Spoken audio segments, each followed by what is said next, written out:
And all of these are, like all of these ideas are inspired by dreams that you've had or that you have?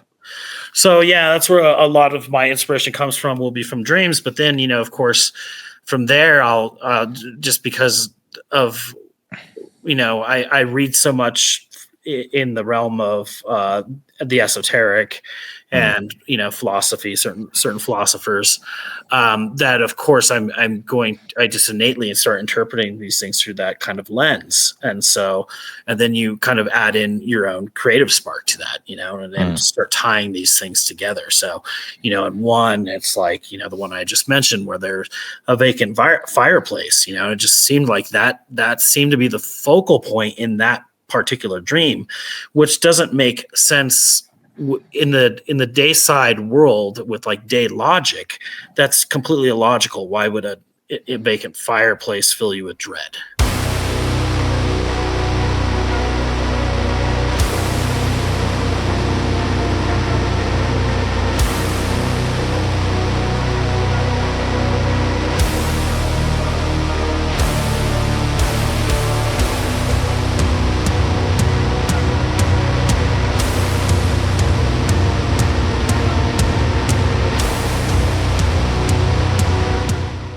Greetings, Legion. Welcome to episode 261 of Into the Necrosphere.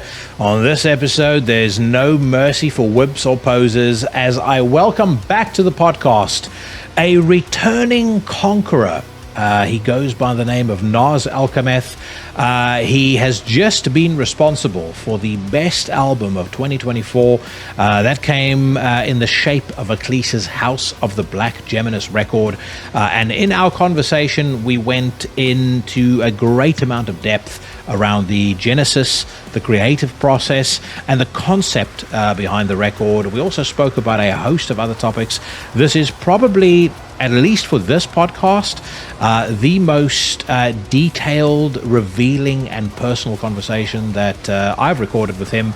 You guys are going to absolutely love it. But as we are on the topic of 2024's best, 2024 also was responsible for a couple of absolutely phenomenal EPs, which brings me to this week's Unsanctioned Filth. We've spoken before about the mighty Shograath and the work that he unveiled, that he unleashed upon us with the fantastic EP We Are Legion. He was joined by his partner in crime, his compatriot Shograath. And it is Shograath who this week has the opportunity to step into the spotlight of the We Are Legion EP. This is Calamity Unbound.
Guaranteed to add at least 25% to every single rep in the gym. That was Shograath off the EP We Are Legion, and the track is called Calamity Unbound. Fantastic stuff off my joint number 1 EP of 2024. Next week, I'll play a track off of my other favorite EP. I'll unveil that next week, but in the meantime, do make sure that you check out the split EP. As I said, We Are Legion. A split EP featuring Shograath, who is no stranger to the show, should be no stranger to all of you, and he's comrade in arms, Shograath. Absolutely awesome stuff. Link to their Bandcamp in the description to the podcast. A couple of quick plugs before we get things fully underway. I am, as you should know, a proud member of the Horsemen of the Podcasting Apocalypse. We kick off your week every Monday with a serving of Horrorwolf 666, and that's brought to you by Brandon Legion. On a Tuesday, yours truly casts hexes and slays poses on Into the Necrosphere. Stick around after my conversation with Naas, because I'm going to be dropping a couple of names, a couple of hints at my next guests. If you're a fan of Akhlys, you are most definitely going to want to tune in again next week. I'll share more on that later on, but on a Wednesday, you've got the mighty Sensei Mike Hill giving you another episode of his long-running podcast, Everything Went Black. You also have my brother from another mother, the Middle Eastern marauder Cheyenne of the band Trivax, unleashing Iblis Manifestations. On a Thursday, you've got our second double shot of the week. It kicks off with Necromaniacs, hosted by a returning Sensei Mike Hill. He's also joined by his co-hosts, the Outlaw Mike Scandado and the Professor Jeff Kashid. They review new and old horror movies, one of my favorite podcasts of the week. You also have Soul Knox, hosted by the Sinister Minister, the Reverend Carl Haikara, and he and I just did a 2-hour deep dive on the legacy and discography of My Dying Bride. That is going to be coming out in the next couple of weeks, so keep your eyes and ears peeled. Do make sure you are following all of us on the socials. Keep sharing those episodes, foisting it on enemies, giving us those 5-star reviews. It really helps all of our shows. And of course, we exist entirely to eradicate mediocrity and to make sure that you guys are entertained from bell to bell, from Monday to Sunday. Stick around when I am done talking to Akhlys, not only to hear who my next guests are going to be, but also because I'm going to be talking about some new music, including new singles by Svartsyn and a host of other bands. We're also talking about the news that Entombed are back in the studio without LG Petrov. I'm going to share some thoughts on who they might use as a replacement vocalist. And we're going to be doing some questions, some industry talk, our usual bullshitting. So stick around for that. But right now, sit back and welcome back to Into the Necrosphere, my good friend, Naas Alcameth of Akhlys.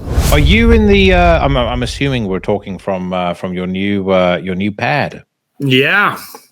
Very nice, mate. I saw a couple of photos that you posted up on your stories and stuff like that. But from everything I could tell, it looks really nice. Yeah, it's very nice. I'm pretty pleased with it. It's incredibly remote. So remote, as in like how far is your closest neighbor? Oh gosh. Well, you can't see any of the neighbors from here. Which is a deal. Yeah. So the closest neighbor would be about maybe a 5 to 10 minute hike down the mountain road. Yeah. And how far out from the how far out from a town or a city are you? So the closest town would be Divide, which is a mountain town, and that's a good 40 minutes from here. So yeah.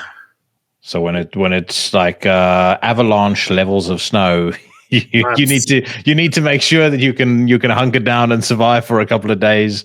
Yeah, yeah. What's when first of all, before we get to any music or anything like that, how are you feeling now, dude? I mean, I know obviously you had that motor vehicle incident a couple of months ago now. Yeah, I think that was in October. Damn near head-on collision out on a country road. So got hit. She was doing about 70. I was trying to take a left. That was pretty gnarly accident. So I mean the car looked like there was fucking nothing left of it. Oh yeah, I'm lucky I walked away from that one, truthfully. So so I ended up fracturing my sternum and bruising my ribs on that. Healed up from that, but I was already dealing with pre-existing back issues that I had recently discovered. So it was kind of ironic because I ended up having to go to a bunch of specialists, and long story short, I had a condition called cervical myelopathy. And mine was very kind of severe at that point. And so basically I had a herniation about 12 years ago. During that time, that herniation was pushing it into my actual spinal cord and wearing away the sheath there and wreaking havoc on my nerves and all kinds of stuff. So yeah, which actually caused me a lot of issues. Still does with my wrists and my playing. But anyhow, when I saw the specialist, They finally figured out what was going on, and he let me know how severe it was. And it was kind of ironic because he said, make sure that you don't have a bad fall or get in a car accident. And so it was about 2 weeks later that I got into this car accident. So about to say, it's like, he hexed you on the spot. But what was do you know the cause of the herniation? I know I did it during at the gym. So I'm not sure at what point I did it at the gym. I know that I didn't really notice it until the next day, the morning that I woke up. And then, of course, I was in a lot of pain, had a lot of back and neck pain. And actually, I was having issues with my right arm. So I didn't know what was going on because I could barely lift my right arm. I couldn't close my fist. So I ended up having to go and, go to the doctor and then go to specialists. And then that's when they discovered that I had herniated C5, C6.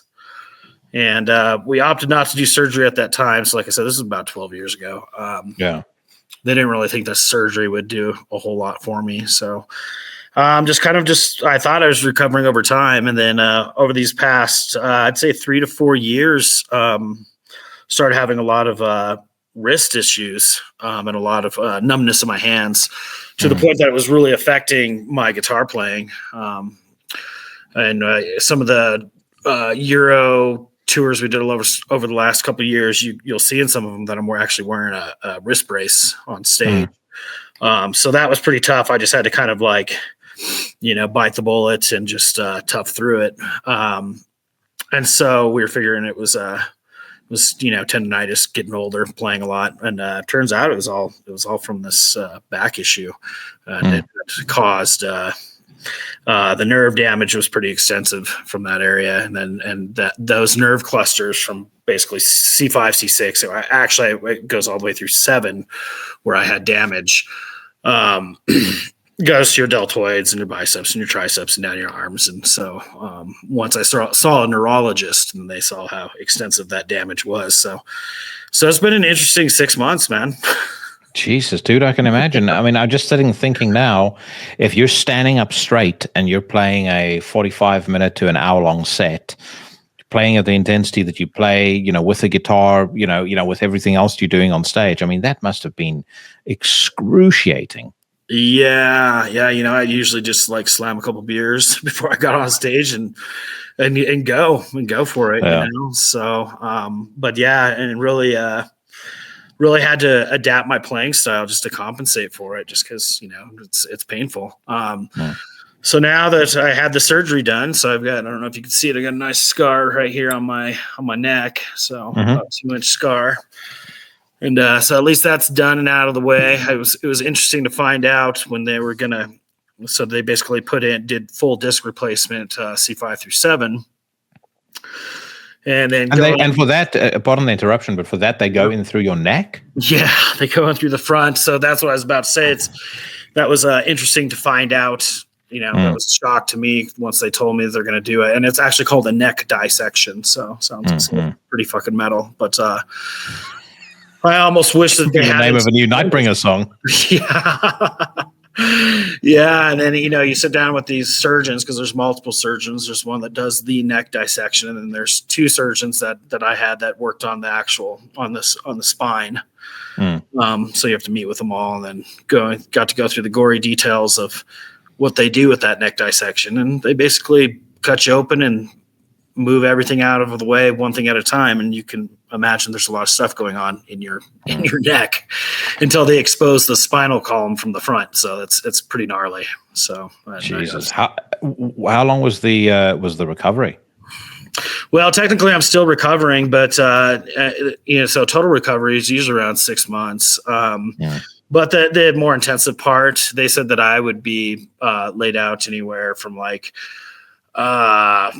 4 to 8 weeks. I think it was week 3, I was actually out of bed already. So, so those first few weeks were just in bed. And of course, you're pretty drugged up, so there's not a whole lot you can do anyways. So, but the recovery seems to be going well, because I was on my feet sooner than they thought. And I actually just went back to the gym last week, and that was sooner than they thought too. So, and I seem to be doing all right. So just kind of taking it slow. Well, I think what a lot of people that might be listening to this don't necessarily appreciate if you don't live out remote. I mean, all of the, kind of all of the creature comforts, particularly the ones we've become accustomed to during and after COVID, like, home grocery delivery and fucking Deliveroo and all that sort of stuff. I mean, that is absolutely not an option, I would assume, where you live. I mean, it's certainly not here. No. So if you're convalescent, you genuinely you're kind of at the mercy of the people around you, or you're just going to have to tough it out.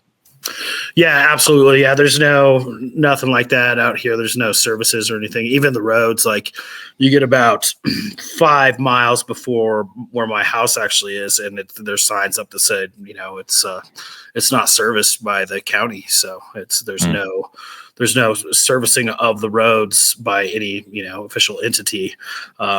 And especially not during winter. So thankfully, the other maniacs to live all the way out here, they do a pretty good job of taking care of that and the snow removal. And, they've all got earth movers and big trucks with plows and all that, the kind of shit that you would expect. So they seem to be right on top of it so far. So it's worked out. I was going to say, how do the rural folk, how do they take to Naas Alcameth? Well, I haven't really met many of them, and I think most of them are probably pretty reclusive. So up here, like if I go to one side of my house, I actually can see off in the distance a cabin, and then they've got a really long drive, a private drive, and then the next neighbor, I can't see his house at all, but I can see his gate, and so it's pretty common out here. You'll see these gates, and all of them say, no trespassing. Trespassers will be shot. Private land, so on and so forth. So most of these people, I think, want to be left alone. For the most part. I did meet my other neighbors down the way, the ones I had mentioned. That'd be about maybe a 5 to 10 minute hike. Interesting fellows. So met them, and they run a scrap metal business up here called Heavy Metal Scrap and Recycling. So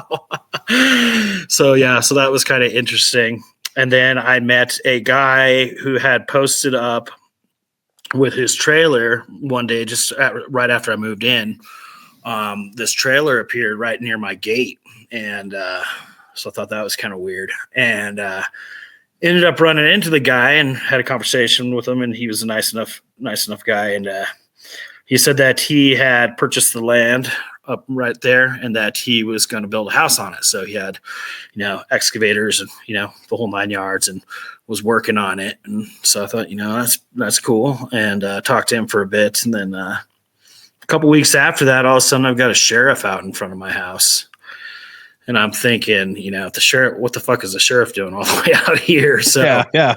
And so he sat there for quite some time. And so I started thinking, well, I better go down and just talk to him and see what's going on here. And went and had a chat with him, and he said, do you know whose equipment this is? And I said, yeah, it's my neighbor's. He's bought this land and is building the house. And he just kind of had this smirk on his face, and he said, all this shit's stolen.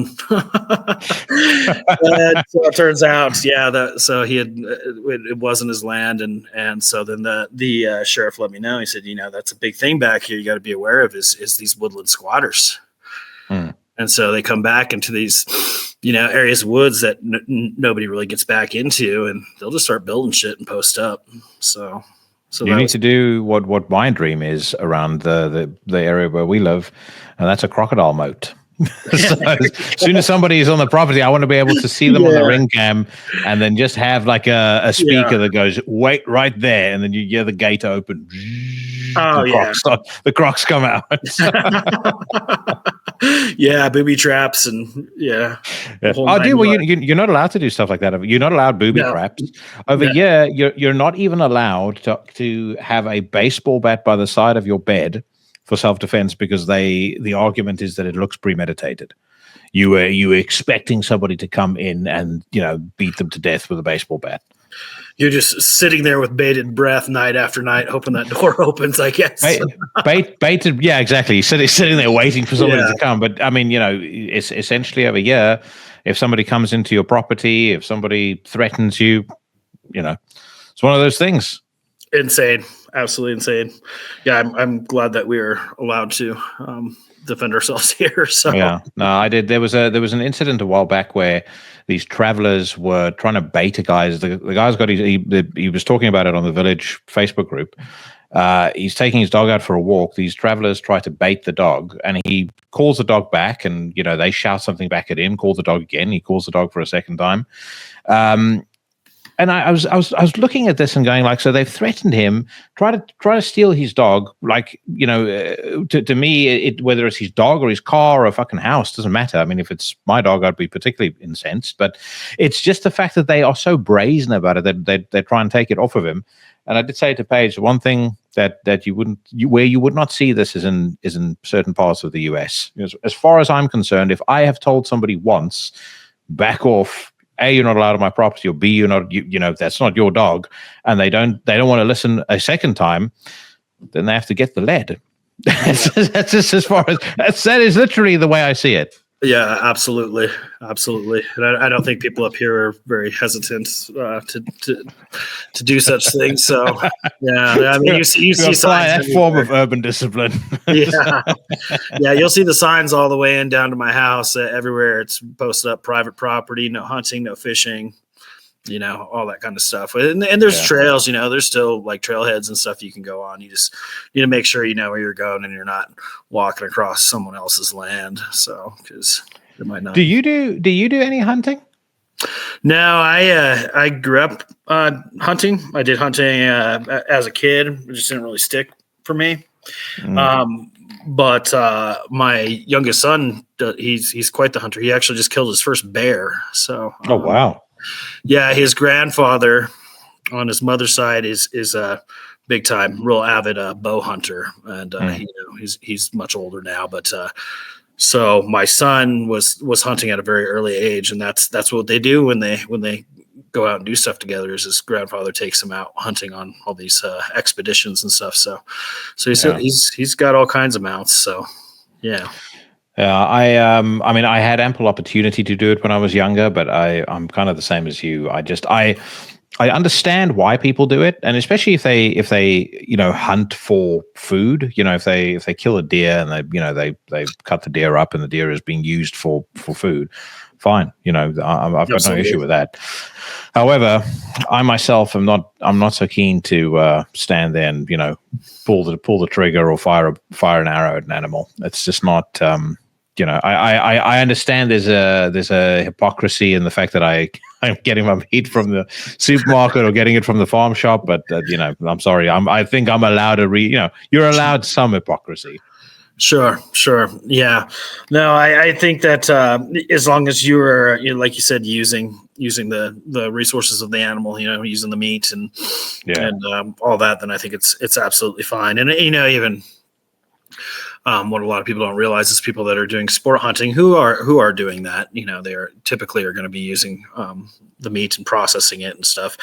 But it also is part of the population control. So if you 1,000%. Yeah, if you take the hunters out of the equation, then they overpopulate and they starve to death and all kinds of wreaks havoc in these systems. So it is kind of it is important that we do have this. So. No, 1,000%. All right, so I thought we would steer clear of controversy tonight. My first question: what did you think of Zelensky in the White House Friday? Truthfully, I've pretty much get out of it lately. I really haven't kept up with politics too much. I'm fucking with you. I do want to make this a celebration of the fact that House of the Black Geminus is undefeated and undisputed the best album of 2024 in a extraordinarily crowded year. I mean, it really is I know I've said this to you privately as well, but I mean, it is an exceptional album. Oh yeah, well, thank you. Yeah, that's quite the honor. So yeah, I appreciate that. Let's go back to kind of the end of the Melano cycle and sort of how you felt finishing that album, because I know we touched on it last time round, but we never really got in depth into it. Was there I don't know whether the word is a hesitation or an apprehension, or at least a feeling of, or a sense of how would you top this when you were done with Melano? Because I mean that record sets such a high bar for Akhlys as a band. I think really from my observation or my perspective, it elevated you as an artist and as the focal point of Akhlys. I mean, I think in the annals of history, it will be seen as a career-defining album for Akhlys, without a shadow of a doubt. Sure. Yeah. No. There was definitely that apprehension. So, because it was a big album and very well received. I felt, especially at the time, that was the best, my best output across any bands. So yeah, that's hard to follow up. Actually, it was pretty stressful, and I spent quite a long amount of time working on those songs, and it's a lot of highs and lows. You'll make some progress and feel like things are moving along, and then you'll just kind of flounder for a little while, and then it's kind of and then start the doubt can start creeping in, but that's just all kind of part of the process, really. So and I just wasn't really sure, like, it's hard to see the big picture while it's all coming together, how it was going to stand up to Melano. And also, really, you're walking this line between, like, you don't want it to be the sequel, because that's pointless, and it just wouldn't be good anyways. Wouldn't be the same. And doing something different, but you don't, at the same time, it's like, you don't want to go so wildly different. And many bands do that, where all of a sudden, they quickly will take the some of the foundational stuff and throw it out the window and add a bunch of stuff out of left field. And, I'm not trying to do that either. So really, at the end of the day, I guess maybe not. I just kind of quit overthinking it so much and just kind of let it unfold. And it worked. I think it worked out pretty well. Do you have a tendency to overthink? Oh yeah, absolutely. Absolutely. I'm definitely an overthinker. So yeah. How have you learned to manage that over the course of your career? Because I mean, you're not a young buck. You're the same age as me. Sure. I don't know if I do manage it. I think that I still fall prey to it often, but then sometimes you just got to stand back. And I think once I get caught up into the, what they term the flow state, once I get into that creative flow, then you're not really in that same kind of critical mind space anymore anyhow. And that's where the magic happens. It's before and after that, and all those wide spaces between those flow states, where that's when you're going to analyze and criticize and overthink, and then until you fall back into a flow state. And, hopefully that happens enough that at the end you've got a genuinely great piece of art.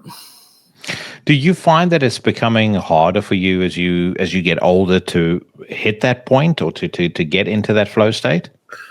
I think it takes longer. I was just having this conversation with a friend, because I've been pretty prolific, especially in my younger age, especially with multiple bands, with multiple releases, and that's kind of, intentionally so.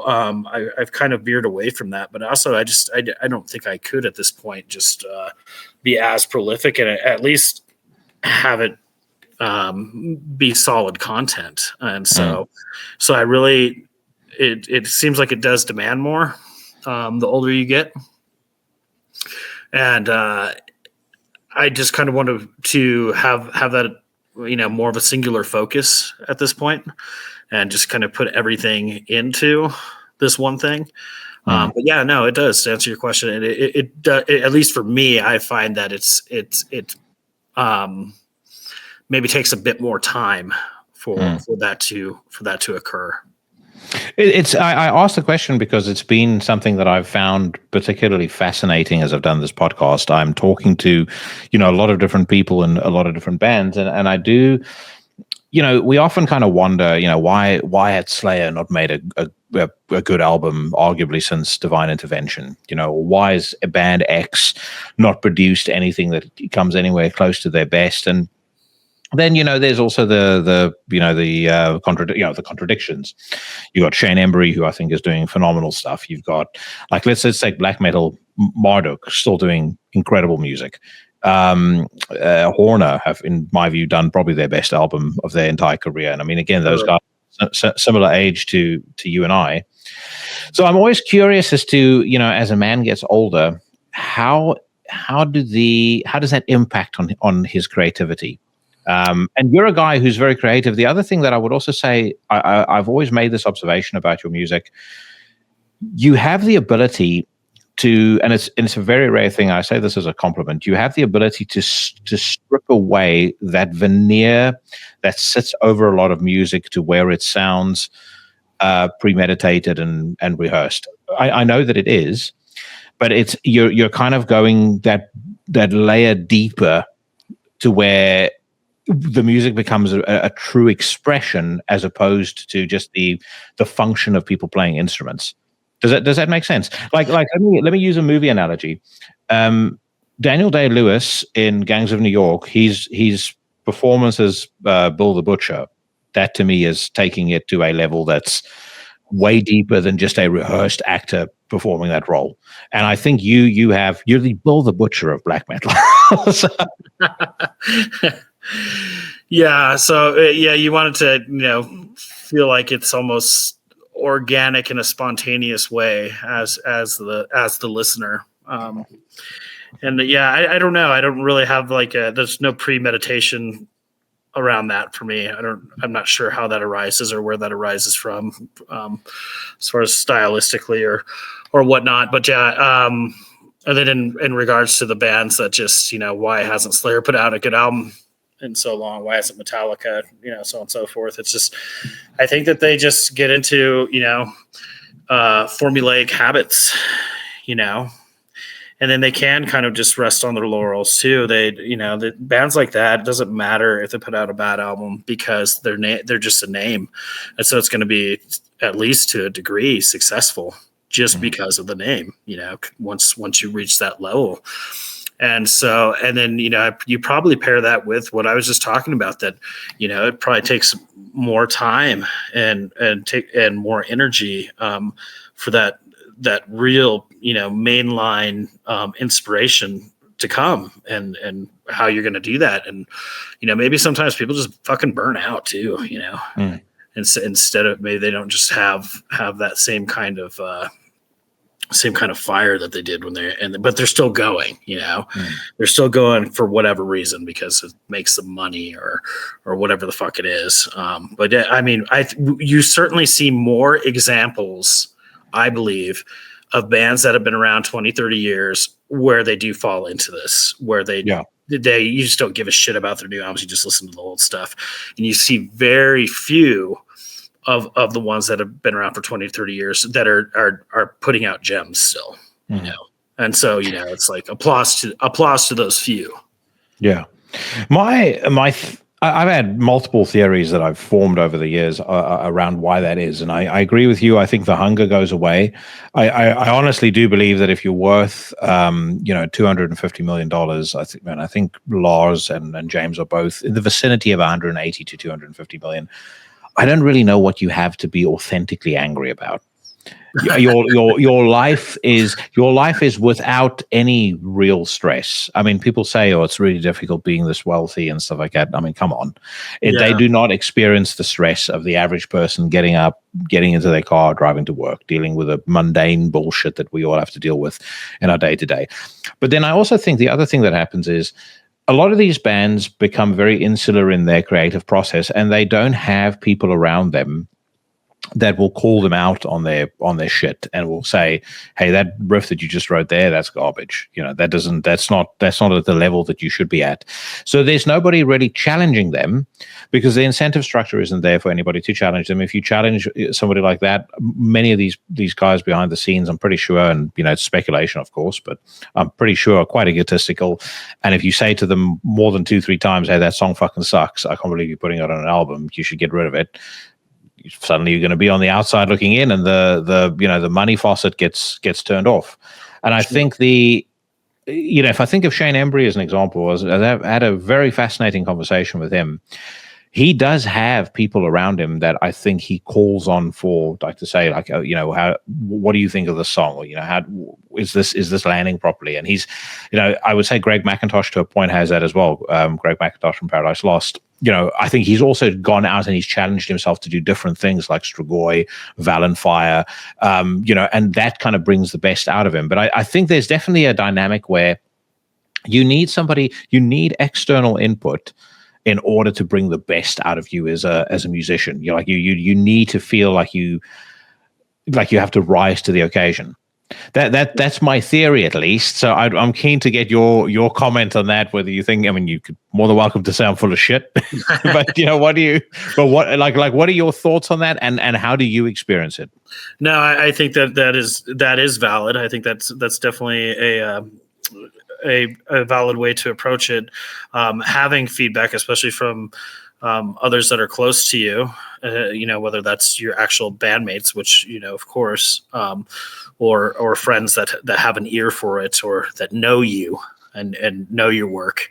It's good to have that feedback. I tend to go pretty lone wolf though when I was going to ask you.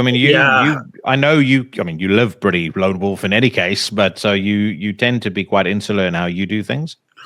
Yeah. So with the composition process, I don't really bring anybody into it. And now there's certain points when it gets further along, like, of course, Eoghan, being the drummer, he's going to be right there with me throughout the process. As soon as I get X amount of material for a song, I'm sending it his way, but I'm not really doing it in a capacity where I'm like, hey, what do you think of this? I'm just kind of, maybe that's the Leo in me, I just like, here's what it is, and I'll decide if it's good or not. Not to say that I'm completely narcissistic about it. I do, if one of my close friends that knows checks me and says, hey, that fucking riff sucks, then I might pause for a second and go back and listen to it and go, all right, let's evaluate that. But no, like I said, I'm pretty lone wolf about it. And I do show the people close to me, the further it gets along in the creative process. And, of course I do, you're always going to gauge the reactions too. So, and especially when you're showing it to people that aren't just going to blow smoke up your ass and be like, oh yeah, that's fucking great. It's one of the best things ever. Yeah. Yeah. Yeah. And so, and a lot of that is, the best judges are going to be my other bandmates at that point, so they're gonna tell me if they were moved by it or not. So it's probably different for different people. I've just always just been, I've really valued just doing the majority of things myself, and just getting lost into my own world internally around it, and then seeing how it externalizes. So personality wise, are you an introvert or an extrovert?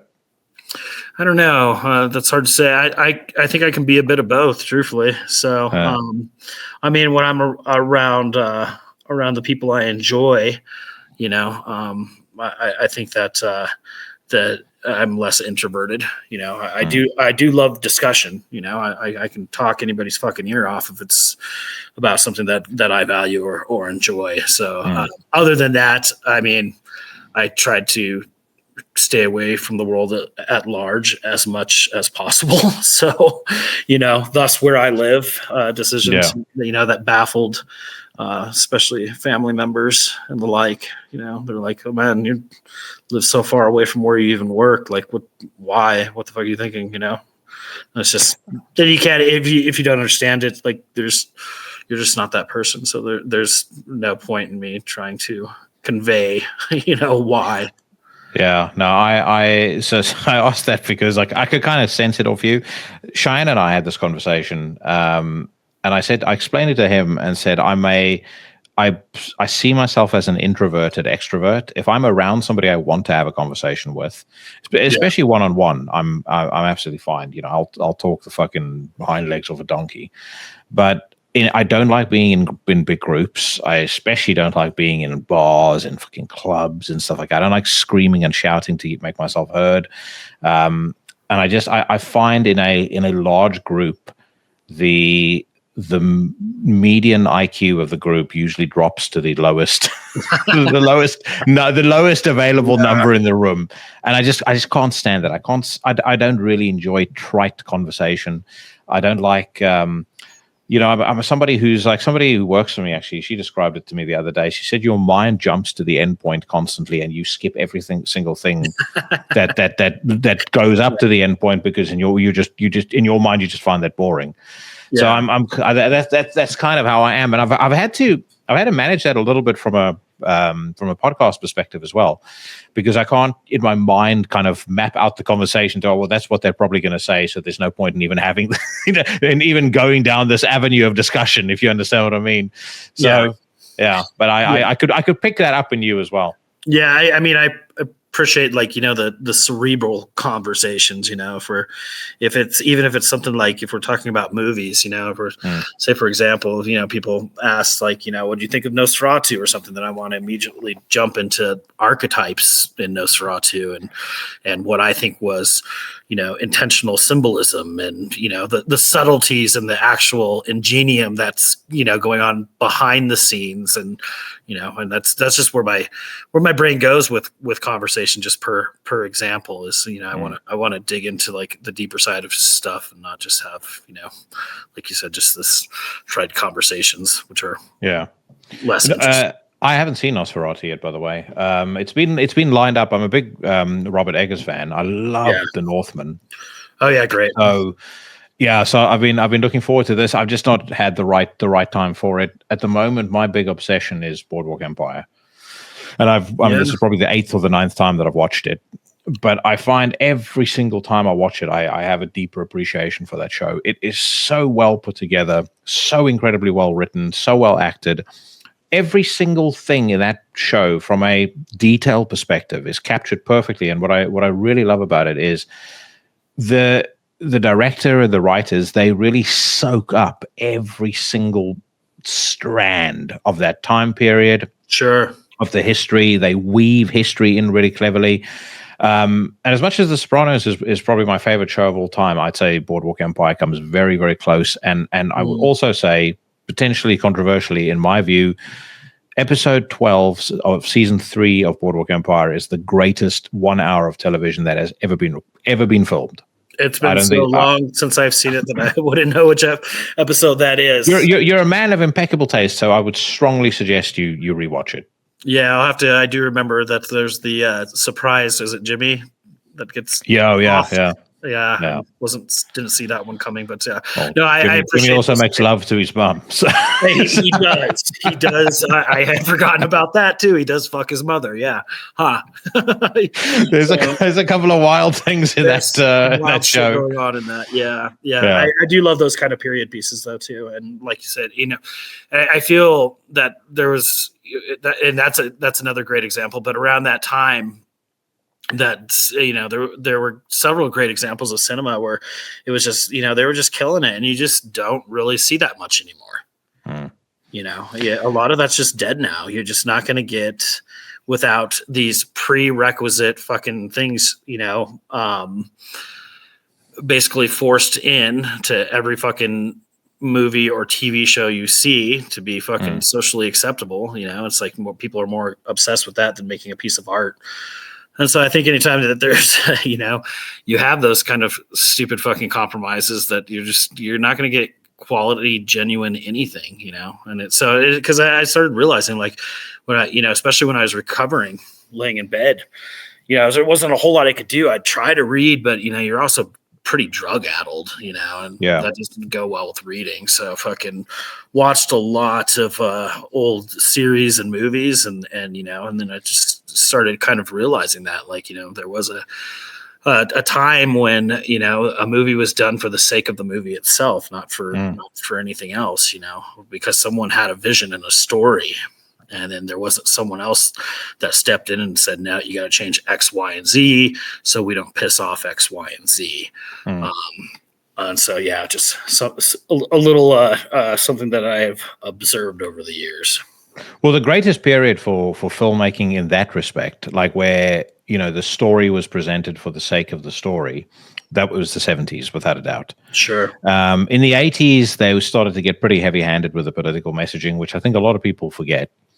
Then in the 90s, there was kind of this creative rebellion, and you had, partly thanks to Quentin Tarantino and the success of Pulp Fiction, you had this major like independent revival. And then that in the like post the financial crisis in 2008, it just fell on its face. And I've heard Adam Carolla talk about this because he's had, multiple projects that, he has pitched to various different studios and different producers. And he said the problem is if you write a movie or you write a story, you then sit down with the financiers and they essentially tell you like, we can't have Naas play that role. That role has to be played by an African American. Or we can't have Jackie in this role.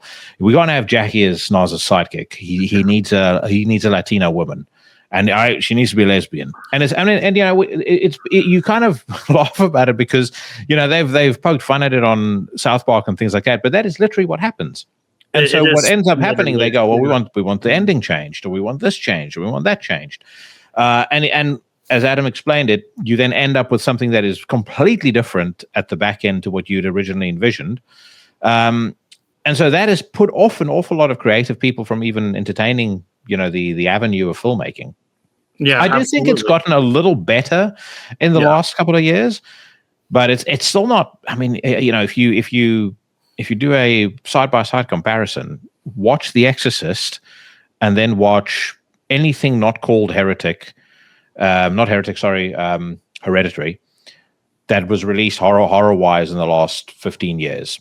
Yeah. It's not even comparable. It's like taking some fucking freeze-dried burger and comparing it to the highest quality ex-dairy cow steak that you can find. Yeah. Yeah, and I mean, back to these forced changes in order to be, politically correct. It's like I would almost, if I was a member of any of these other communities, I'd almost find that offensive because it's like that's almost saying like you can't just organically have a movie that has a gay character. Like if it calls for a gay character, if the gay character fits, or a movie that is actually the focus or whatever the focus is, and these movies do exist. And so like when you have someone there from a studio and they're the ones that are now deciding these things, it's like, fuck that guy. He's not a fucking writer. Fuck him.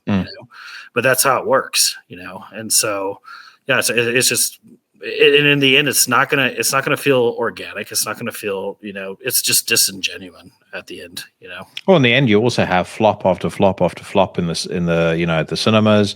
You have TV shows that they put on, and the TV show gets canceled after 2 seasons because nobody's watching. Then the producers go on social media and they shame everybody who didn't watch it. They're transphobes or they're racists or they're homophobes and stuff like that. It's just not a good story. People flocked to go and see. Let's take an example. Blade, the Wesley Snipes Blade. People fucking flocked to go and see that movie. They absolutely loved it. When you hear the plans, and hopefully they've been shelved now, but the plans for the Blade remake, it sounds fucking atrocious. No one's going to watch that shit. Yeah. And then when no one watches it, is the MCU, is Disney going to turn around then and go, well, these people are racist for not wanting to watch it? It's like, no, they're fucking not. They saw the first movie, they loved it. But that's because it didn't feel forced. It felt completely and utterly natural.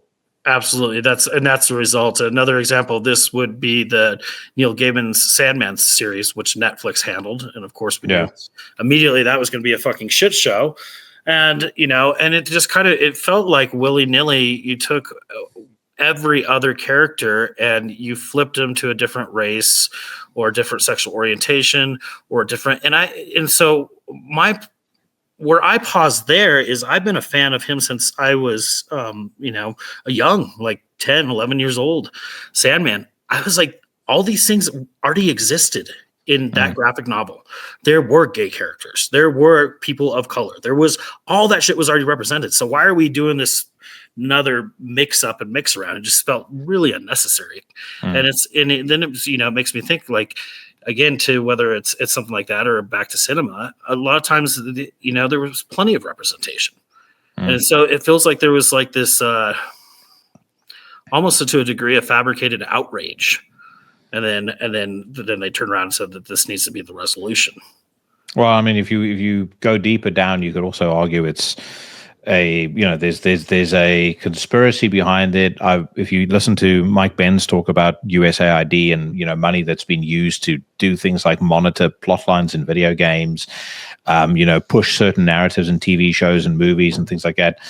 To your point, it's like it's intentional, and because it's intentional at least at a subconscious level, audiences sense it, and that's why they reject it. Sure.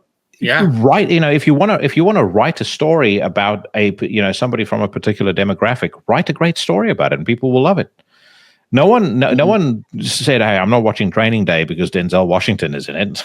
If they did, more for them. Exactly. It's a fucking great movie. Who's one of my favorite actors is Denzel Washington. Yeah. Yeah. So I mean, but again, Gladiator 2, which was a total piece of fucking shit movie, but yeah, we'll ignore that one.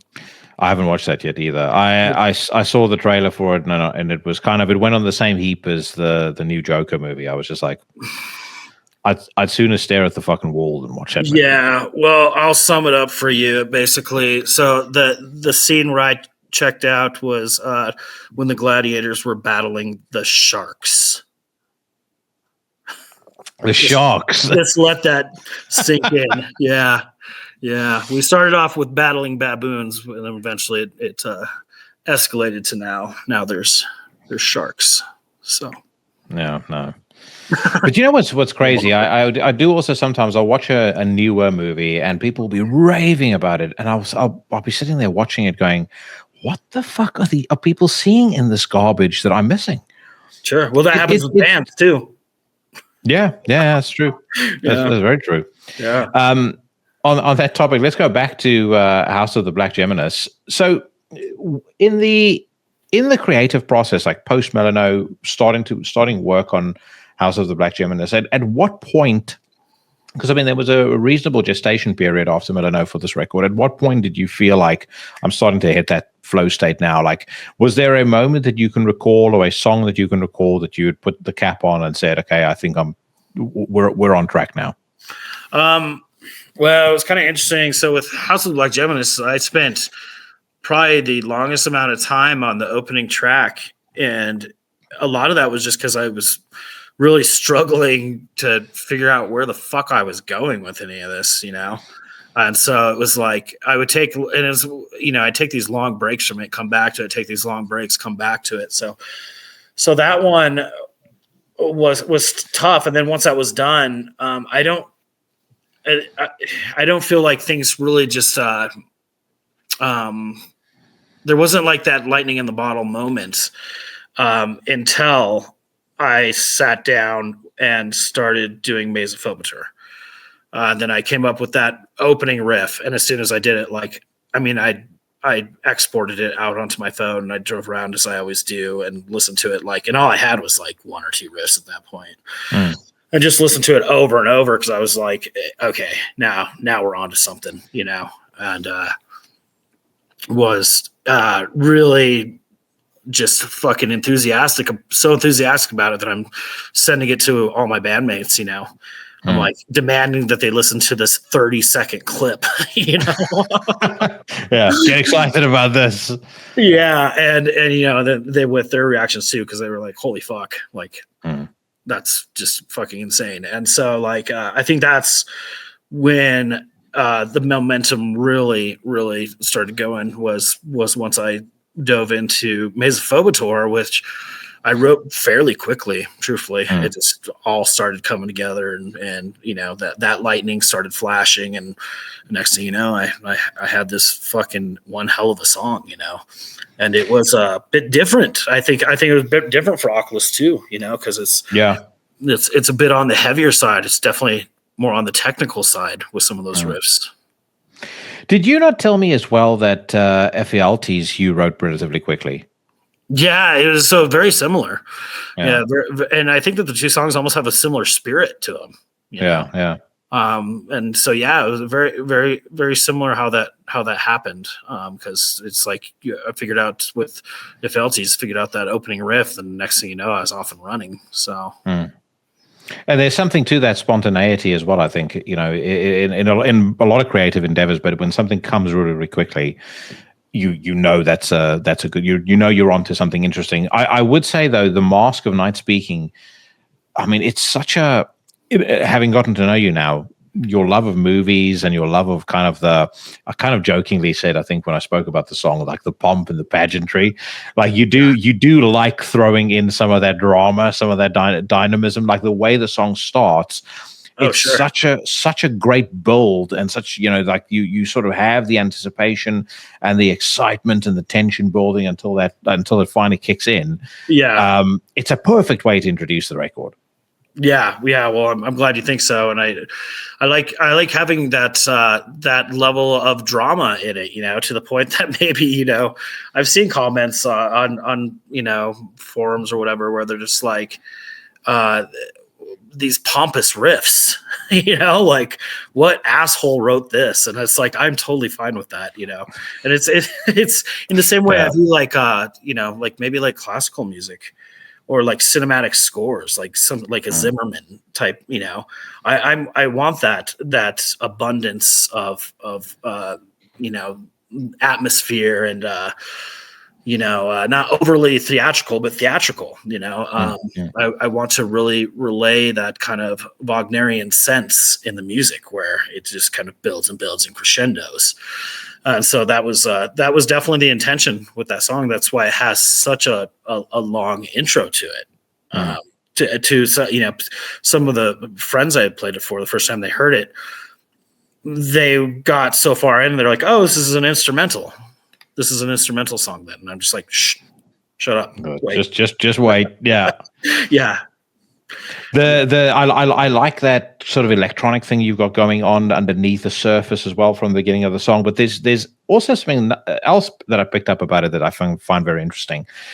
There's two lines or two stanzas that I would almost see as being quite autobiographical in a way, and I don't know whether you intended it to be this. So the first one is, "The mouth of this mask stills now the breath to speak silent words, the true name of death."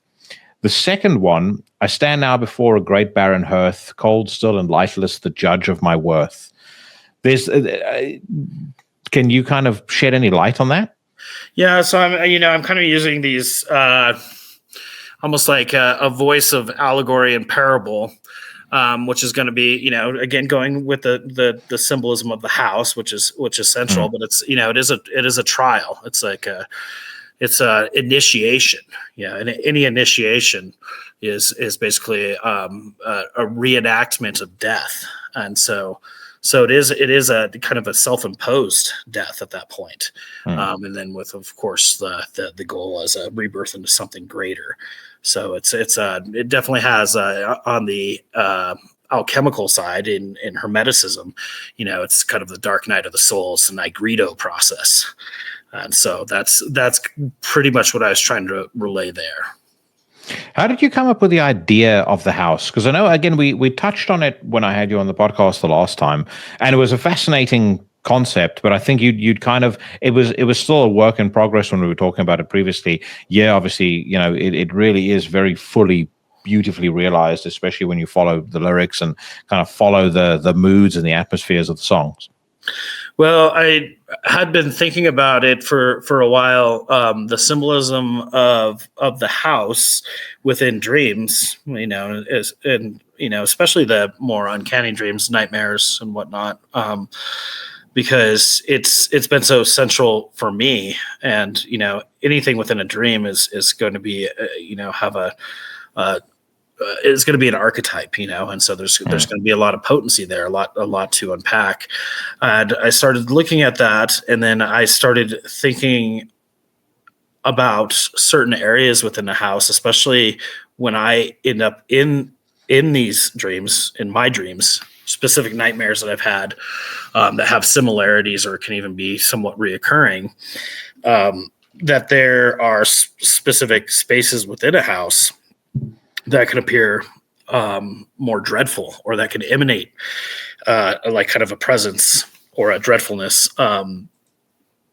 And those can be stuff like hallways, of course, doorways, and we can talk about the symbolism around those kind of things, windows, well, especially like vacant windows, stuff like that. But then I started thinking about the cellar, or the basement, and the door to the cellar, or the stairway to the cellar, or the stairway to the basement. And then that got me thinking about an attic. And I was thinking, oh, well, attics are kind of like this too. So these are liminal places within a house, which is an interesting concept, because usually when we think of liminal spaces, we think of, ruins, forests, deserts, places where people don't reside. You don't typically think of them within your own abode where you live. And then so I was thinking of the attic. And so then that led me to thoughts of, well, what if I structure this in like traditionally in a cosmic hierarchy? So you've got 3 levels, and then so the upper would be like the celestial, right? Like the attic. And then the lower would be, the underworld or hell, or however you want to term it. And that's going to be the basement, the cellar. And then I spent some time thinking about, well, where's the, so the beginning of this journey is going to happen in the middle, and that's almost kind of like, again, traditionally how it's set up with life. Like the middle would be, Kabbalistically would be like Malkuth, or it'd be like, Samsara, or it's Earth. It's where we live right now, our daily lives. And so I set that with the symbolism up there, because then I was like, well, what is the symbolism for the middle going to be? What is going to be the focal point? So I came up with the hearth, and because the hearth was so significant to the ancients and had ties to ancestral dead and spirits, and of course it's the place of warmth and where they'd cook their food, and so in this in one specific dream, and this is where I was making the connection, it was a fireplace. It was a vacant fireplace, because the house was vacant in this dream. And I remember how dreadful even just a vacant fireplace seemed in this dream. And then I started thinking about the symbols around that, like, it's the place that's supposed to have the warmth and the fire, and now it's barren and cold and ashen. And then I just kind of ran wild with these ideas, linking it all together into this place, this house within the dreams, within the dream world, which is classically also has a connection to the underworld, and this self-initiation and trial and ordeal within this house. And all of these are, like all of these ideas are inspired by dreams that you've had or that you have?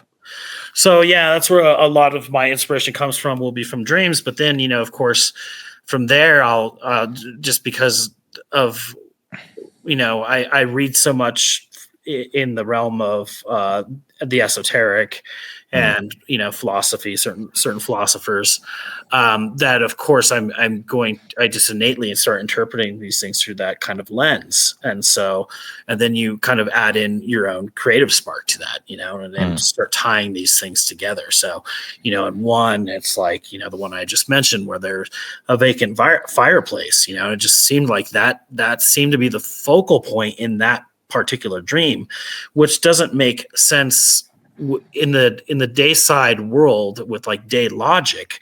That's completely illogical. Why would a vacant fireplace fill you with dread? But in this nightside logic, it makes complete sense. And so, so then I could take that one element and then from another dream, where it was, something with the attic or the basement. And now I'm kind of chronologically pulling these things together into this framework to build this hierarchy, and then it's kind of, you have these aha moments. Like, I start thinking about one thing and then I start thinking, maybe I could put it into a cosmic hierarchy. And then all of a sudden you're like, oh shit, this actually like makes sense. This is pretty fucking genius, And I think when you start touching on these ideas and you realize that these ideas aren't necessarily your own at this point, they become archetypal, and I think once you start doing that, that's when you're really hitting the mark. So now you're not just writing a horror story. You're going into something deeper. Yeah. I was going to ask you, I mean, I've read some, I'm not a huge amount, but I've read some, articles and books and things like that on the meaning of dreams or symbolism within dreams. My understanding of the house as a symbol in dreams is it's typically change or it's internal conflict and things like that. What's your based on your personal experience and based on everything you've read and studied, what does the house symbolize in a dream for you? Well, I think that, so I'd say with dream interpretation, I think that it's a slippery slope, and because you can go quickly into, of course, Freud, and I really don't find Freud that interesting, truthfully, nor his dream interpretation, and I think it's way too clinical, and some of it is way too just not for me. And then we could go to the other side, and we could go to something like Carl Jung, which I'm more interested in, but I also don't approach it in like such a rigid sense, and not to say that Jung is rigid. He's not in any way, but to just say that, okay, the symbol of the bear means that you're feeling anxious about X, Y, Z, and then we just move on, and we've now that's what the symbolism of the bear is. I think it's a bit more fluid than that, and a bit more dynamic. But for me, the symbol of the house, I believe, is a reflection, first most of yourself. And that's how I tend to see it. And secondly, and this gets a little bit more esoteric, it would be like what would be considered your other. And now however you want to frame that, like in certain occult circles, that could be like something like your presiding daemon. Or your holy guardian angel, which would be like very Crowley, something like that. I think it can represent both those things. I think it can represent just a field of change and ordeal. In these particular dreams that inspired this, the home is not hospitable, which is interesting because it's a home. It's supposed to be hospitable. It's completely opposite. So it is a house, but it is a house, and that's why it's called House of the Black Geminus. So it's basically the house of my black twin, Yeah. And so, and then again, paradoxically, this is a twin that I do not know, like, because it's through its nature it's unknowable. It is the other. And then this whole journey and initiation that kind of takes place between I and other within this house. I was going to mention, and I did mention earlier about not liking trite conversation. I hope you don't think this is a trite question, but I'm sitting thinking about this as you're explaining the concept of the record, and it is such a well fleshed out, well thought out concept. Does the concept for you come before or after you've written the music? What dictates the direction that the other goes into?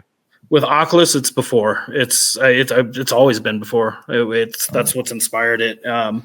From Dreaming Eye, when I first decided that I wanted to literally take stuff, lift it right out of my dream journal from my most significant dreams and make it into a band, I mean, it existed before that in its ambient form with supplication, but but yeah, that's really what inspired it. Which for Dreaming, and it still is when I think back on it. I'm like, it did really fucking well. But I'm just like, I wonder what people think when they read these lyrics, because I didn't try to interpret it in any way. I mean, if you read the lyrics, you're reading. It's basically like, of course, I gave it a bit more of a poetic sheen, but it's just lifted right out of my dream journal. And it's like. I'm sitting thinking here about how. So I had an interesting conversation with Svartsyn from Gehenna the other day, and I sent him that show that was posted by the guys from Brutal Assault of you guys on stage, and he messaged me right back. He's like, "Tell Naas when you speak to him again that the Norwegian, the old Norwegian god." Strongly approves of what he's done, but we pointed out when we had a phone conversation, and he pointed out, he said, like, he felt like you were one of the first guys from his perspective, one of the first guys in this newer generation of black metal musicians to take some of the ideas from second wave Norwegian black metal, but take it to a completely different level. And I know he meant that as a very, very big compliment. But as you're sitting here explaining the concept, I'm kind of getting where and how that's occurred, because I mean, your music does. I joked about it when I spoke to Mike about why it's my favorite album of the year. But I mean, your music does sound certainly would sound to most people fucking terrifying. I mean, it goes to an atmosphere that is so dark and that is so immersive. There's very few things like it, but like as you're explaining, how the concept drives the direction that the music goes into, it's kind of making a lot more sense to me now. Yeah. No, that's a huge compliment, and I'm a huge Gehenna fan and have been since I was a teenager, so that's great. But I think the groundwork was the Norwegian black metal, second wave Norwegian black metal was definitely that's what lit the flame for me. So, but I also want to add my own to it, instead of just trying to pantomime what they did, and some bands do that. Some bands do that really well. That's just not what I want to do. I wanted to take these more personal ideas in my mind, that feel very genuine to me, because, because it's my life, and pour that out, these things that are genuinely dark within me, poured out into the band, and so and that's what inspired the whole concept. It's like, let's put a focus on Dream, because that has been such a significant thing for me, and so much of the darkness within me, and that inspiration, that is how it manifests often for me is through Dream, and so. So no, that's great to hear, and I hope to keep kind of building upon it. I mean, my focus at this point is, I already, I think at one point I was very concerned about, making sure you have to stay within the parameters of true black metal. No matter what you do. I've gotten to this point, this isn't any kind of foreshadowing that now all of a sudden I'm going to go into left field and do something fucking weird, but I started to realize this clean singing on the next Akhlys record. Never. But I started to realize, I was like, exactly what you said. I was like, my goal has been here to make the most frightening and genuinely sinister sounding metal that I can, so I can relay these kind of emotions that I've felt during the stuff I'm singing about. And I was like, well, you don't have to worry then. Right there, it's going to be fucking black metal. If it is the most sinister sounding and the darkest, you're good. You'll be fine. Well, there's also, I mean, I'm gonna choose my words carefully here, because I don't want to make it sound like I'm insulting anyone, because obviously you know me well enough to know how much I love and revere the second wave of Norwegian black metal. But I mean, there's the reality that it was made by kids, and offered by kids that were rambunctious, boozed up, ne'er-do-wells. Many of them have grown up to be awesome people, but mentioned it earlier. You're not a young pup anymore. So there's a maturity that comes with what you're doing. There's an intelligence that comes with what you're doing, that I think has also helped elevate the music. Yeah, I mean, I like to think so, and I think over time, I mean, I was in that same headspace that the second wave black metal teenagers were, where when I started off, it's like you have this love for darkness, this magnetism towards it, and maybe you don't even quite know why, and it probably is different from person to person. Some people, maybe it's completely just an aesthetic thing that they just move on from eventually, it's a trend or whatever. And for other people, it's not. It's something that maybe they, especially in your youth, that you have a trouble articulating, and you're not well read, and you're not, you haven't lived much in the world yet, but you just happen to like darkness. So then when you start writing lyrics, it's like, well, what are you going to write? And it's like, so you can either grab the Necronomicon, or you can grab a fucking, the Satanic Bible and start, doing your own spins off that and just try to be shocking and dark, or you can like early Emperor, which is more like almost like dark fantasy, just like I know Mortis wrote a lot of that, and it was kind of his little dark fantasy world in his mind. And but the point is at that it's very it's in its infancy still, it's you're really just at that point just trying to manifest this darkness within yourself and this love for darkness, but you're doing it in kind of a juvenile way. Yeah. And so, at least for me, as I got older, it's like, I started to get into occultism and started to read quite avidly, and just like the philosophies around these things. And then it's, now you've got something, now you start having thoughts of your own, or that are inspired by, whether it's certain like currents or traditions or philosophers, writers, what have you. And then, from there I was, started thinking like, I want to do this a little more even directly than that, instead of, I did a lot of that with Nightbringer, where, inspired by specific esoteric traditions and writers, and that's great and that's fine, and I love that. I love when people do that. But then I was thinking with Akhlys, it's like I want it to be even more direct, and so then I came up with my dream world, what I have experienced through not only dreams but stuff around dreams, like the parasomnia stuff, and these are literally some of the most uncanny experiences I've had in my life. And so, that was kind of how I kind of constructed this whole, daemon that is Akhlys. Just as a side note, I know you're a fan of Rome and bands like that. Can you sing without do you have a clean singing voice that you could use?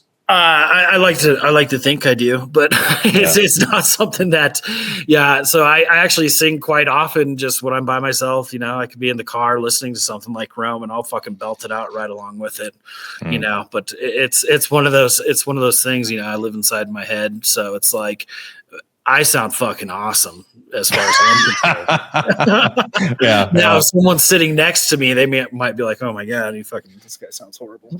Now, I believe that I do have a pretty solid, clean voice, singing voice at this point, and me and Nox have been, just kind of messing around with an idea of like doing, kind of a side project thing where we might do some of that, do like some dark folk kind of stuff, because it's just a genre that I love, and I listen to it so much, and I appreciate so much. Well, you turned me on to A Passage to Rhodesia, the Rome album, and that album is just fucking incredible. And honestly, if you have my background, then it takes on a new meaning as well, especially a song like One Fire. I knew people that were, my dad was in the army, many people, and I know at least have parents that were involved in like the Angola War, all that sort of stuff. So it's fucking awesome. But I was sitting here thinking as we were talking about it, like, I could see you digging into something like that and doing it really well. Yeah, I think it, in a lot of respect too. the people that do it and do it well, because it does take a lot of fucking balls, like Hell I think yeah, more so than getting up and screaming. It's you really gotta have a lot of self-confidence to get up and in front of people and sing and do it well, and I've always had a love for bands that have great singers, like there's plenty of bands that have good singers, like, yeah, that guy's a good singer, but there's few that have truly great voices, Rome is definitely one of them. Rome quickly, I mean, I've been listening to Rome since like early 2000, but later era Rome really captured me. And the Lone Furrow, that once the Lone Furrow came out, which was right around COVID time, it just seemed like this Kali Yuga anthem. And I just, all the songs were so epic and just kind of, he has a tendency to really touch upon touchy topics, and at the same time, when you listen to it, like it'll like raise the hackles. You want to chant along with it, and so cheers to them, because that's just a killer band. Yeah, it's got a similar vibe to me to Woven Hand, 16 horsepower. I was just about to mention David Eugene Edwards. Yeah. As that's been I absolutely love that guy's voice and everything he does, and his his most recent album that's just his solo shit. It's just David Eugene Edwards, Hyacinth, is absolutely superb.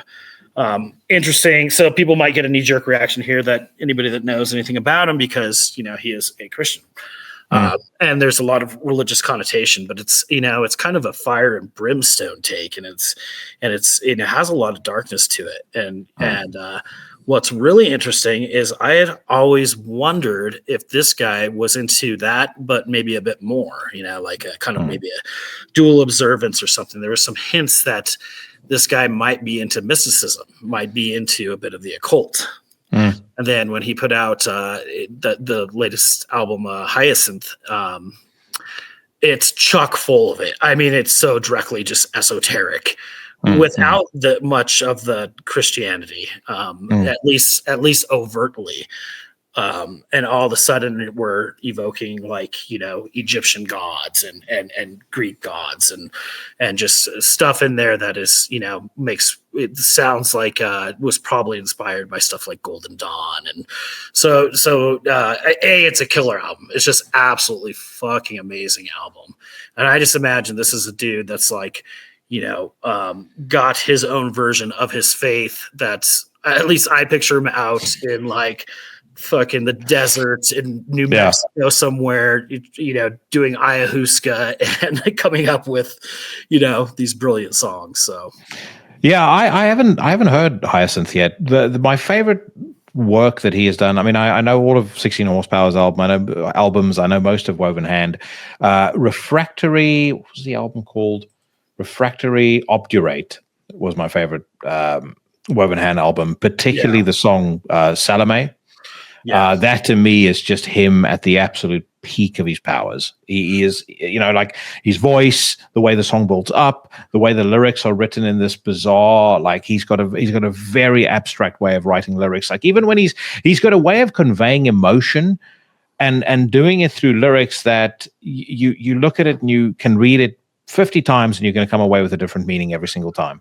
Oh, totally. And so dynamic too, because you can see, so that dynamic character between his various bands. So you look back to 16 Horsepower, which you're going to have, almost this like kind of full country Americana, and even his vocals are quite a bit different in that, and then like now it gets a little bit more somber once we get to Woven Hand, And the lyrics are kind of maybe less like Appalachian feeling and more into that somberness, which I love, and then from there into his solo stuff, which I feel, at least that's how I interpret it, is incredibly esoteric, and so and then again, his vocal range from, the early 16 Horsepower to what he's doing now, he's got incredibly dynamic artist.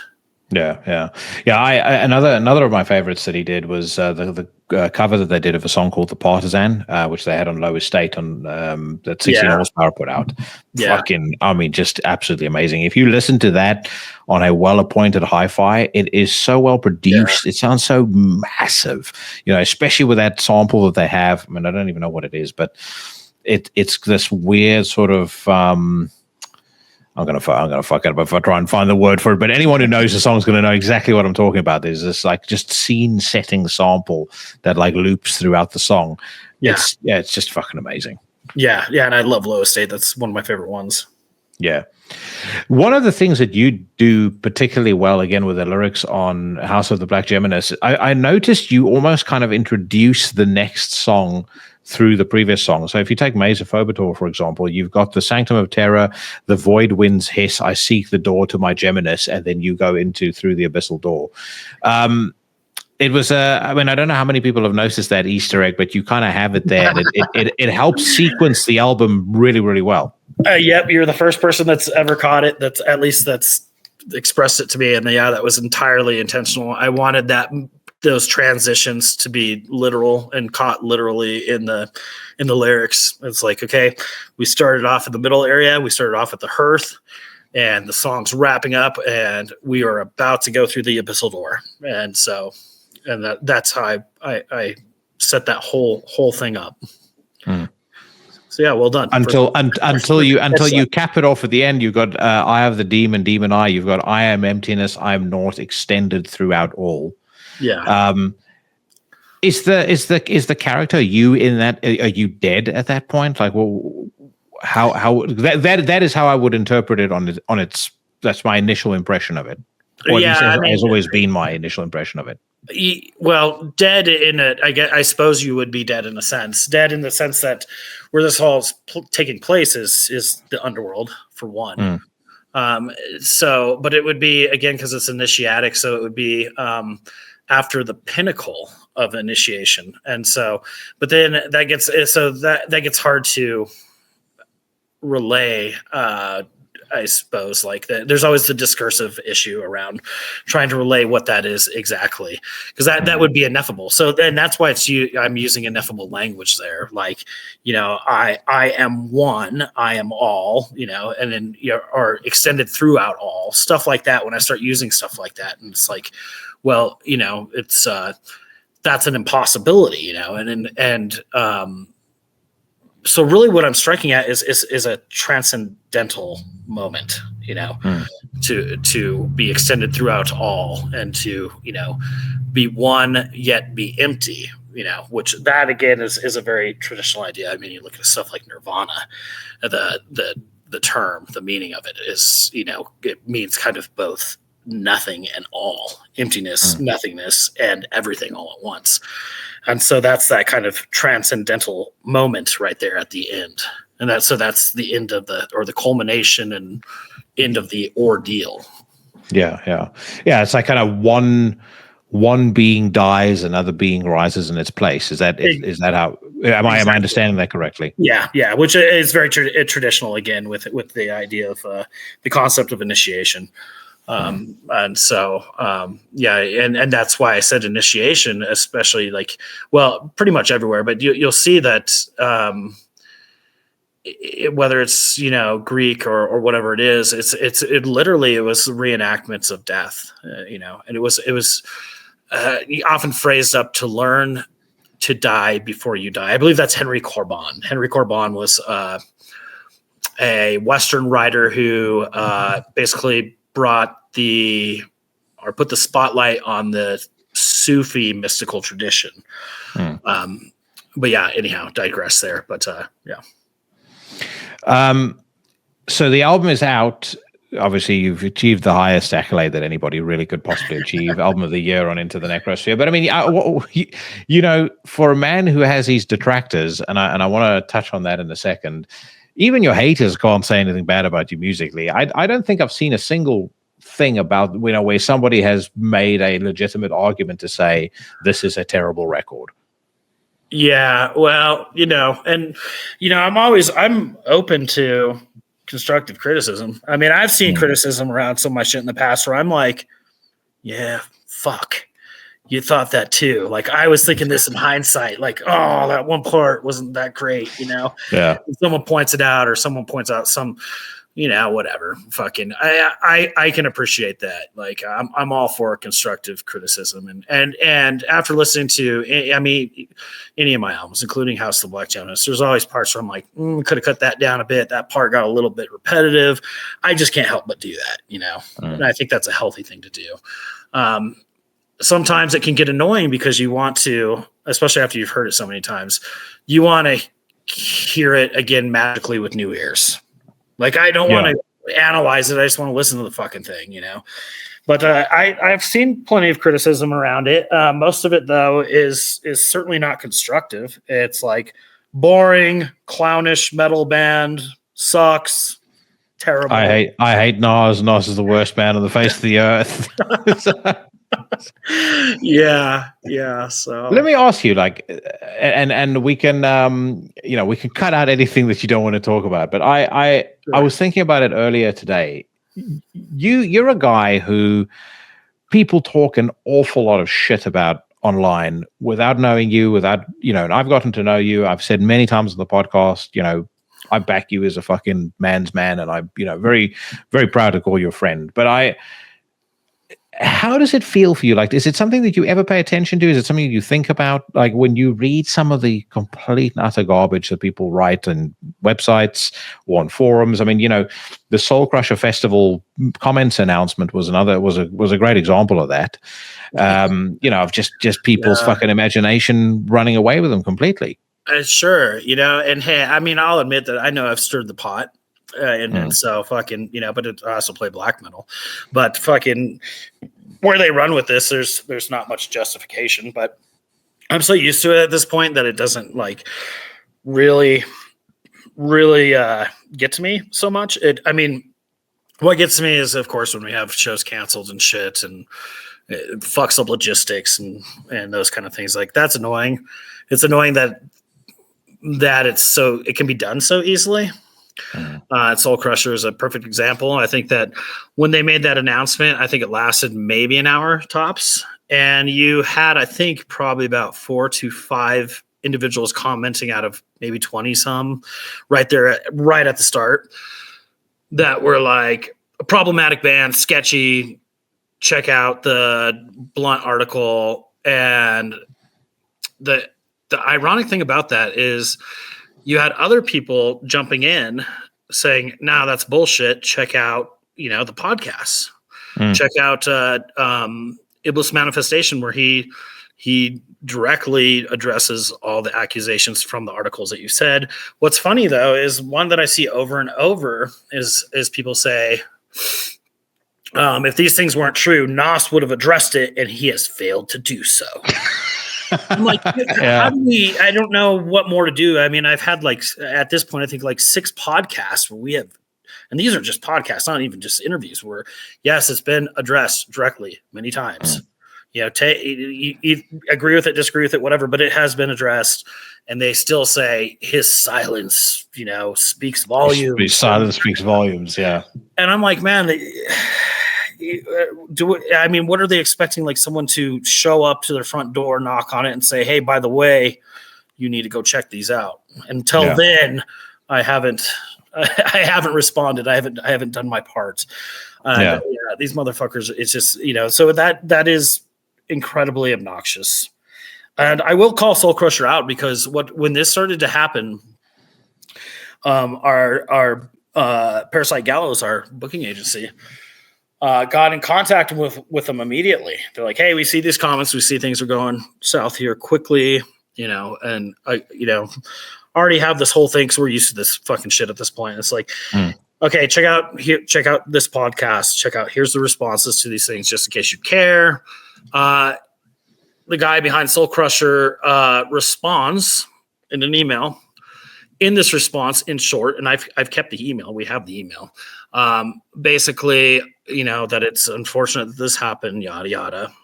But he is not interested in a conversation around it, nor is he interested in whether it is true or untrue. And he said, we're just not dealing with it. We're dropping the band. Okay. Pretty fucking lame, but I can live with it. Whatever. Life goes on. Then within probably about 10 minutes turns around and makes a post stating that they're not going to support bands that are racist, bigots, so on and so forth. So basically accusing us jumping on the bandwagon after he just said, I don't care to have a conversation about it. I don't care about the truth. And then turns around and does that.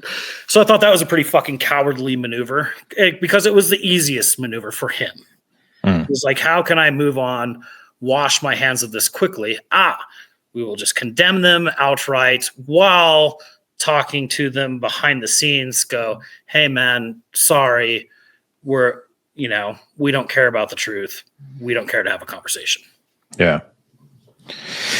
It's like I said to you at the time, and I've spoken about it very openly on the podcast as well. I've spoken to Cheyenne about it, and I've said it to any band that'll listen. If I were advising anybody from a business perspective, what I would have in my contract is on a sliding scale. Sorry, I've got something in my fucking eye. On a sliding scale, I would have a cancellation clause that says, X number of months out from the show date, if you were to cancel for any reason whatsoever, aside from me being in prison, me being dead, or the whole entire festival being called off, then you owe me X amount in, you owe me X amount of the show fee.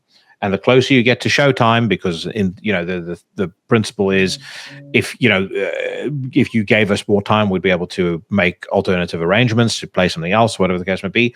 The closer you get to 100% of the show fee. And I think if you have a clause like that in there, if somebody reads the contract and goes from the off, we're not agreeing to that, then you just go, okay, fine, we're not playing the show. You guys are big enough now that you can do that quite easily.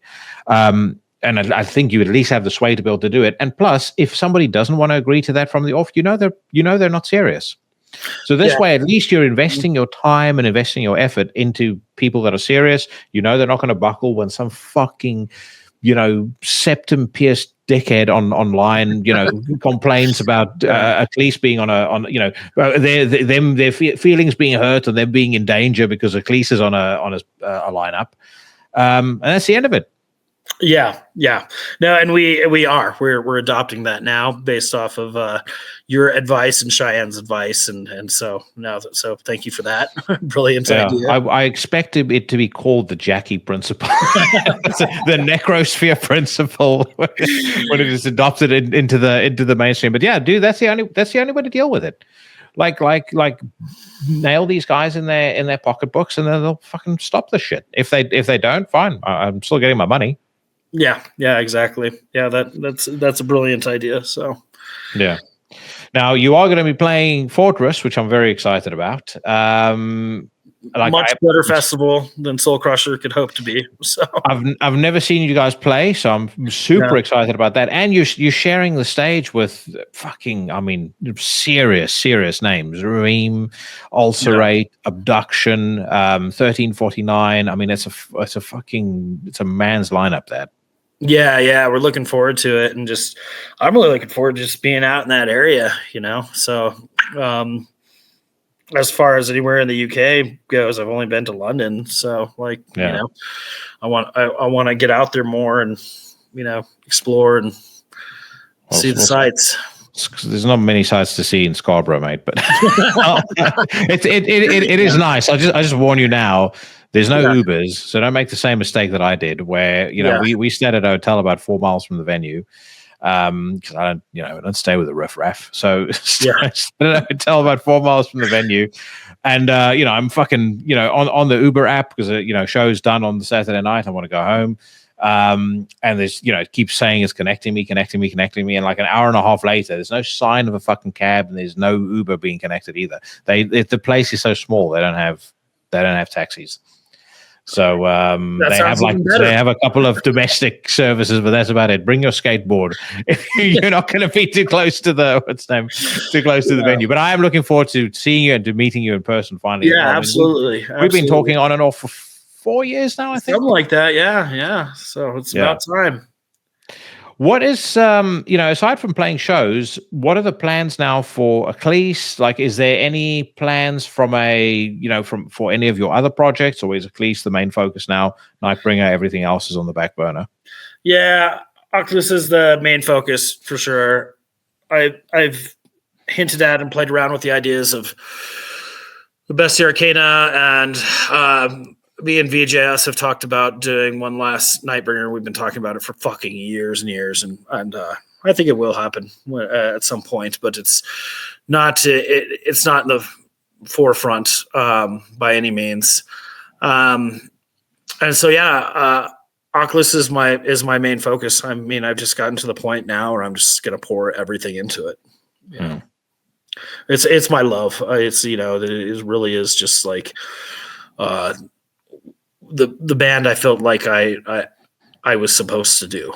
And again, it's a great story in a way, because you've had to grind, until you're in your 40s to kind of finally be able to sort of hit your stride and, create what I think again will be seen as your life's work. Yeah. And so now I'm already, wheels are already turning. So I maybe have a couple of riffs already. So that's how it starts. And so, because I always say I'm going to, take a long break. And it probably seems like a long break to the outside world, because I'll be at this point that I am now where it's like, okay. And it always starts again with the concepts. I'm starting to get some concepts that I'm really enthusiastic about, that I'm really getting obsessed about. And then that's been followed by a couple riffs here and there, and I'm like, okay, here's the kindling for the fucking fire. And, but before it, from where I'm at now to the final product, it usually ends up being several years at least. But I'm not dormant. The brain is going. I have heard one of the concepts that you're toying with at the moment is a raging South African beats the fuck out of a spineless promoter. So. That is a great concept. Dude, thank you so much for your time. And once again, well done on an incredible record. Looking forward to seeing you in a couple of months' time. And as always, what a pleasure. Thanks, man.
Taken from my favorite album of 2024, the opening track of House of the Black Geminus by Akhlys.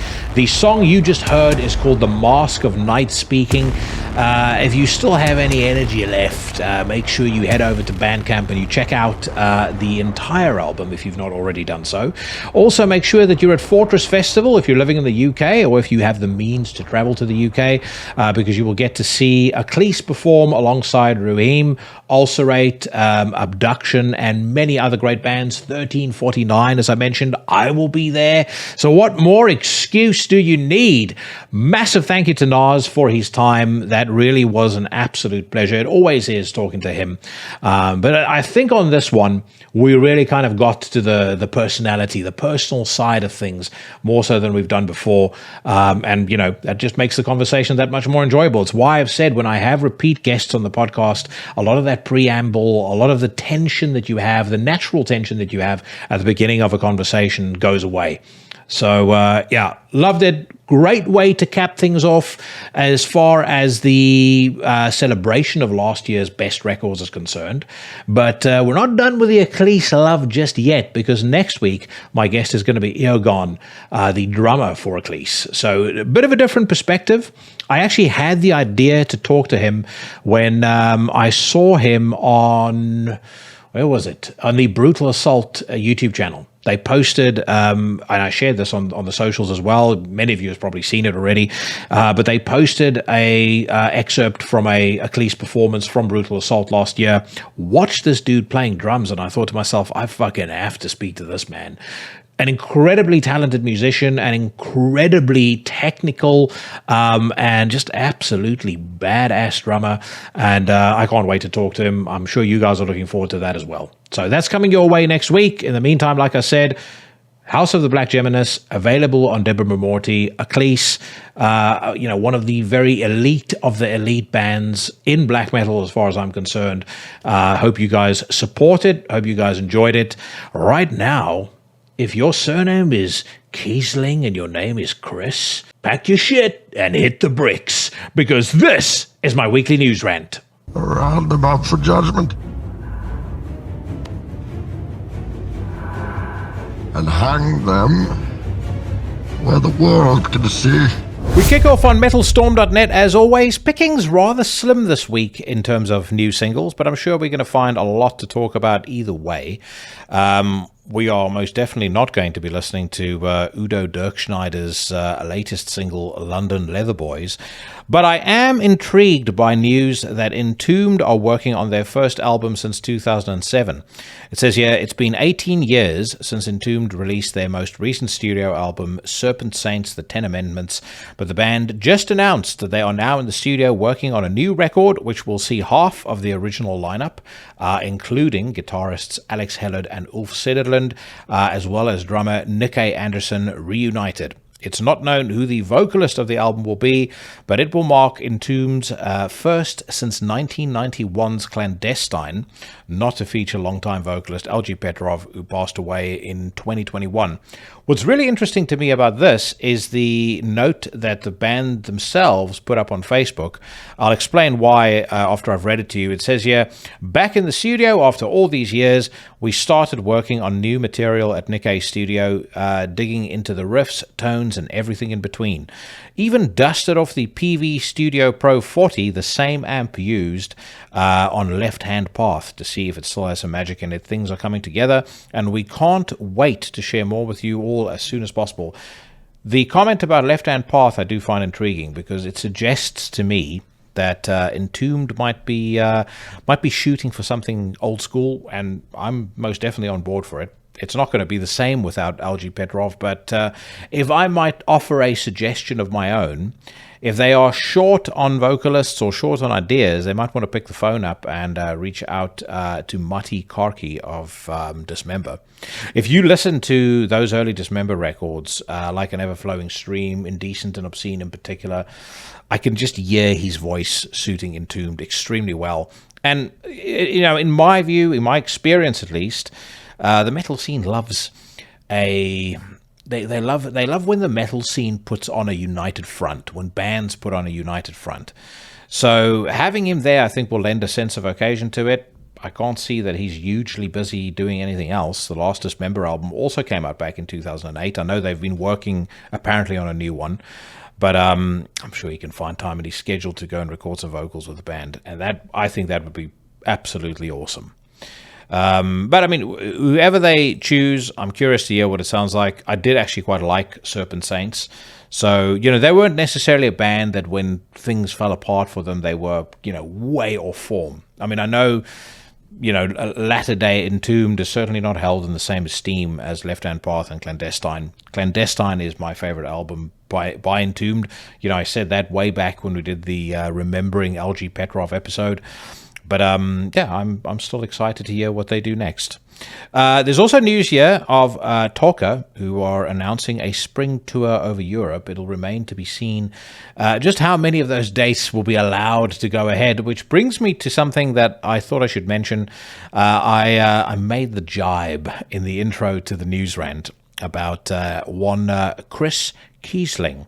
Now, Chris Kiesling, as you can see if you're watching this on YouTube, took to the socials over the weekend and remarked of myself, Jerry of Rauta, and Cheyenne of Drivax and Iblis Manifestations, off the back clearly of one of our Unholy Alliance Unholy Podcast Alliance installments. These three idiots talking shit, such idiots. Not quite sure why he was so upset. I mean, I don't usually give a fuck.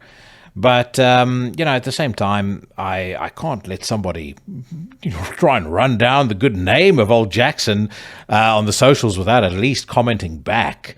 And I was pondering, what it was that lit the fuse on his tampon. But I can only surmise that it was either A, the fact that we came to the collective conclusion that if you don't like it, don't listen to it, vis-a-vis Impaled Nazarene. And then, of course, there was the episode or the installment on Cheyenne's podcast where, he spoke at length about Islam and his experience of Islam growing up in Iran. Maybe that upset Chris. Either way, I mean, I think if you're on the side of anybody that thinks that cancelling Impaled Nazarene was a good idea, then I hope you don't listen to this podcast, because I don't like you and I'll never be able to be your friend. You and I have a fundamental disagreement and a fundamental gap in our values. It used to be that anti-censorship and if you don't like it, don't listen to it was a left-wing talking point. Back before before Metal's left wing turned into the PMRC. And then as far as Islam is concerned, Cheyenne grew up in Iran. He has a far more valid view of it than some fucking dweeb who lives in Germany. So, and look, at the end of the day, as I said, I don't really give a shit. I can't exactly be on the news rant, never pulling any punches when I make comments about bands and comments about people, and then get all butthurt when somebody doesn't like something I said or calls me an idiot. That's absolutely fine. But of course, I'm not going to leave it unresponded to. And on that note, I did have a fair few of you guys reaching out to me because the Legion they stick up for me, and I appreciate that very much. Okay, let's see. We need to get to some music. As a matter of fact, I'll tell you what. Just because we can't be guaranteed that there's going to be anything worth listening to at any point soon in these headlines, I need to play you guys the new Svartsyn. Well, we were talking about labels last week, and I mentioned Norma Evangelium Diaboli being one of my favorite labels. I routinely check in on their YouTube page and on their socials to see what they're dropping. They're not exactly a label that, trumpets from the rooftops when they're about to put something out. But I did notice the other day that they had dropped a new single by Svartsyn, and it is pretty goddamn spicy. I'll give you guys a little taste so you can see what I'm talking about.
I was a very big fan of the previous Svartsyn record, Requiem, that they dropped in, or that he, because it's a one-man project, dropped back in 2020.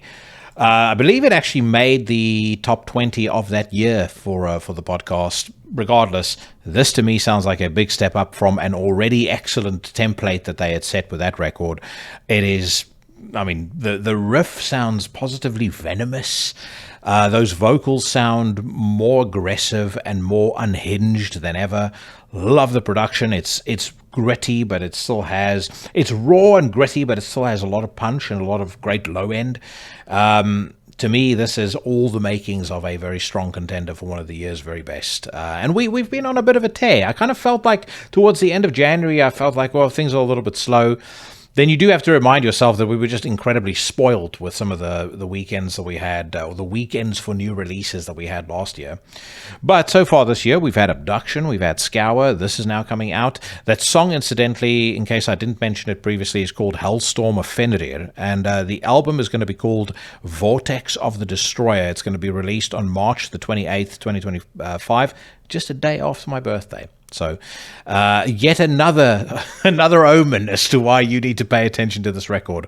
But yeah, really, really love that. And I mean, it's not my first impressions because I've listened to the song multiple times, but it almost certainly has to achieve a top-notch rating on the news rant this week. Next up, we've got Coldbrand putting a new song out online. It says here, dedicated to the memory of Tron Siakols, mastermind of Jevil and a longtime close friend of the band. Coldbrand present the song Elevert Hinsedes Tulstand, written by Monavont with a title by Kvas. Elevert Hinsedes Tulstand, translated to Elevated Beyond State, was originally released as a CD-only bonus track on Coldbrand's latest album, Ingen Skonsel. Fantastic record, and of course, you know, a fitting tribute to a fallen legend, a fallen hero. I know an awful lot of people that went to Tran's funeral, including Svartalv, and apparently it was quite an emotional affair. I mean, you know, the bloke, just looking at his date of birth, 1978, you know, he wasn't old. He wasn't a young blood, but he was 47 years old. And it's very sad when a guy like that passes on, and you know, you absolutely have to feel for the family and the friends and, you know, everybody that he leaves behind. But you know, a lot of guys in the scene have come out in force to pay their respects and pay their tributes to him, and you know, that's a good thing to see. And as I've mentioned about a couple of other folks who have left us way too soon, the one thing that you can't take away from him is the musical legacy he leaves behind, and he will be remembered for that by not necessarily millions, but at least thousands of very dedicated followers, very dedicated fans all over the world for the rest of their lives. So let's hear what this sounds like. As I mentioned, I really did enjoy that previous Coldbrand record, so I have no doubt this is going to be good. Let's give it a whirl.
I think that's a very fitting tribute, and I know it wasn't written specifically for him, but I think that is a very fitting tribute to a very sadly departed musical talent. I mean, the song itself is fucking excellent. It riffs a bit on Dunkelheit. As a matter of fact, and again, God only knows how the fuck you stumbled onto this podcast. If you don't know the band responsible for that song, but just in case I have to clear up the reference, Dunkelheit by Burzum off the album Philosophem.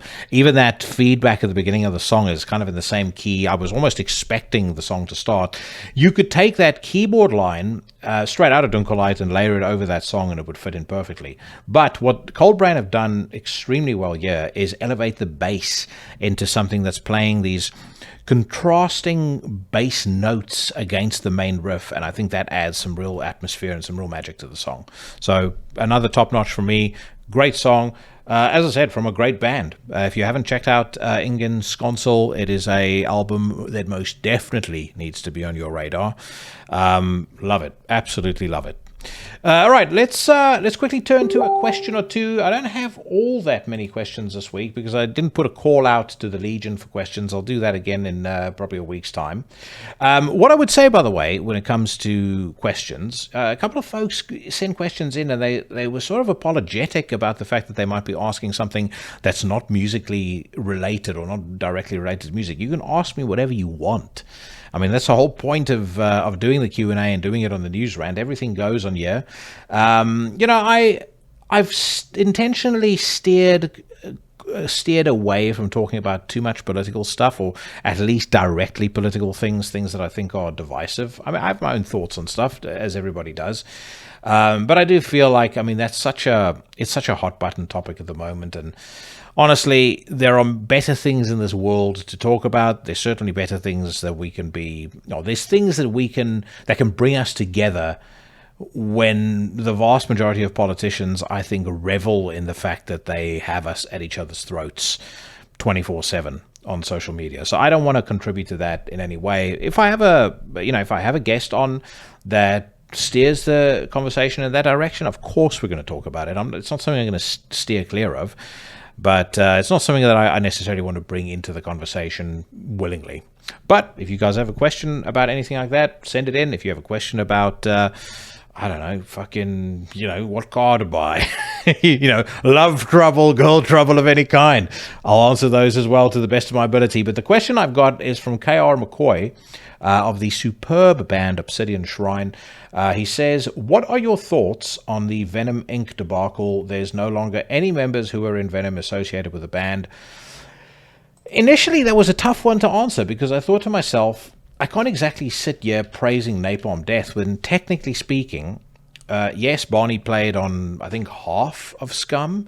Not Barney, sorry, Shane Embry played on half of Scum.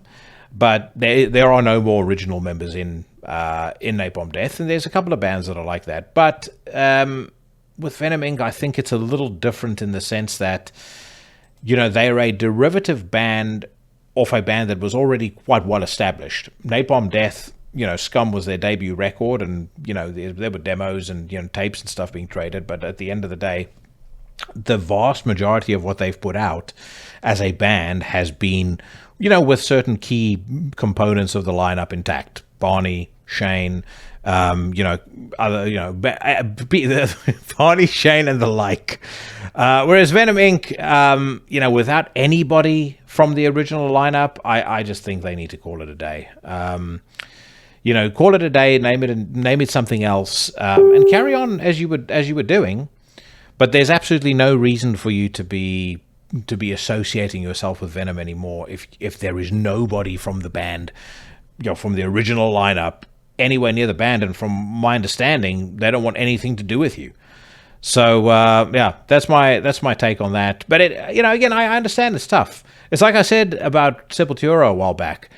It would have been better, I think, in the long run if Sepultura had ditched the name when Max and Igor left, given them the name, as a matter of fact, started their own thing and built up a band from scratch. I think in the long run, people would have accepted them. There would have been a far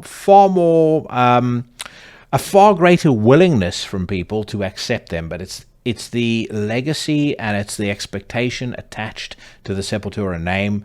And as a result, nobody ever gave any of those albums with Derek a fair shot, in my opinion. I mean, yes, they had their fans, and there were people that liked their music. I was one, but I absolutely get why people weren't willing to give them the benefit of the doubt.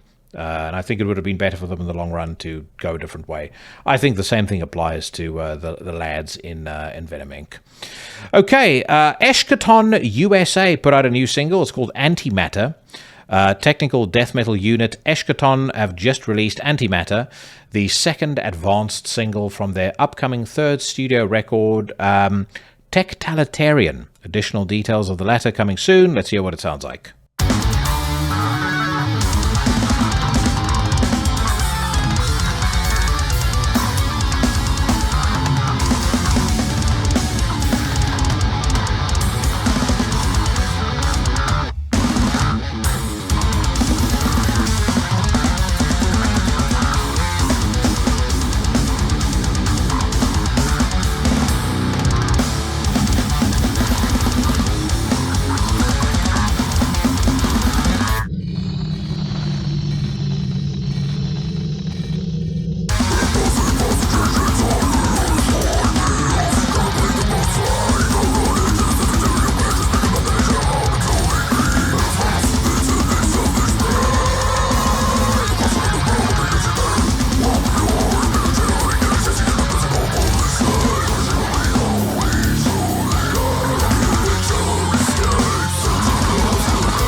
If you'd stopped me in the first 20 seconds of that song, I would have told you this is not going to be for me.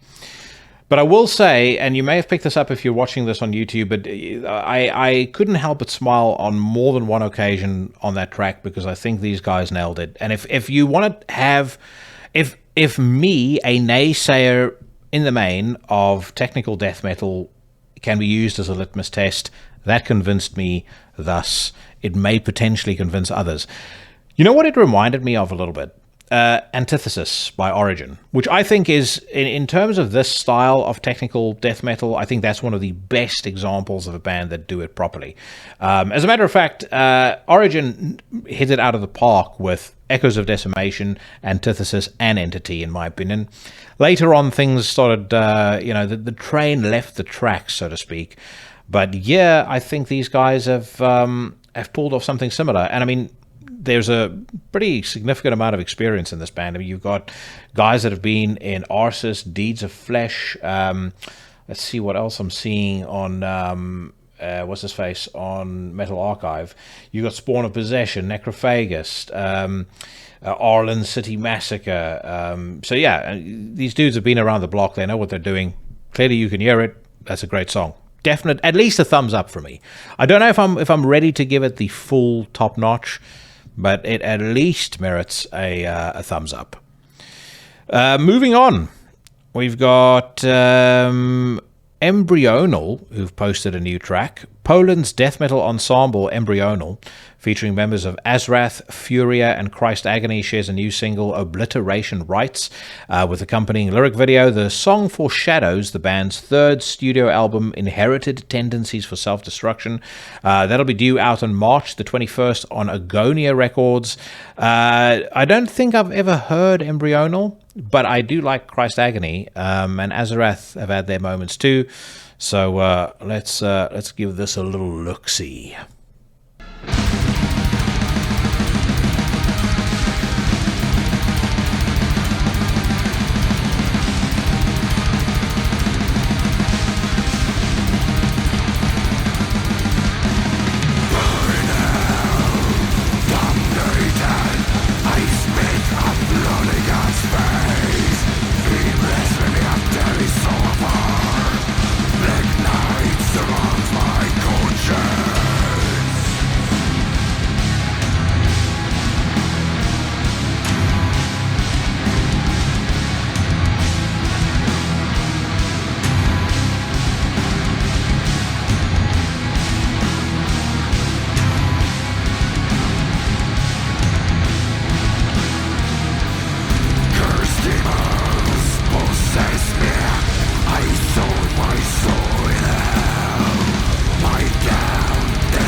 That melody that they brought in at around the 1 minute 30-second mark, and that little bit of a sample, it just elevates the song so massively. And it's a good track. Riff is decent. All the performances are very good.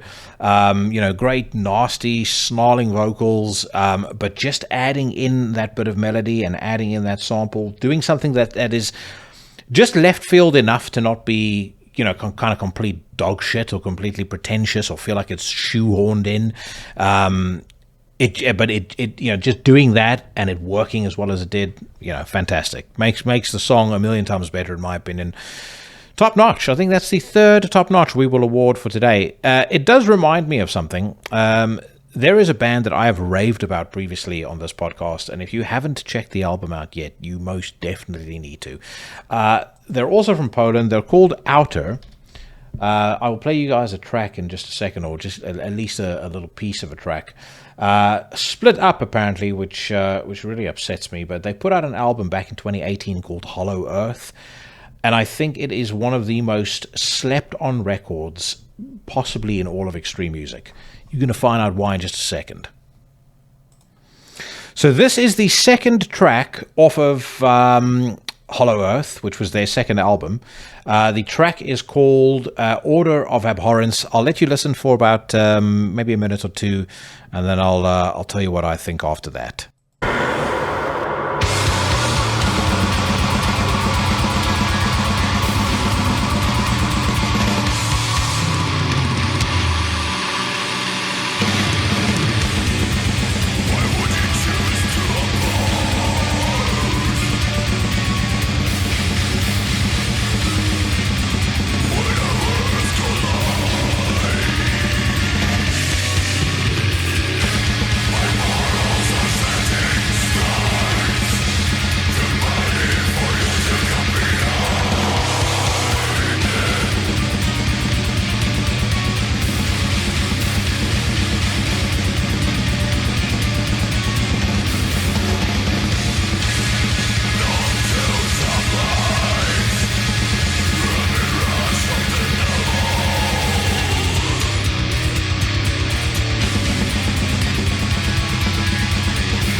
Fire and brimstone from start to finish.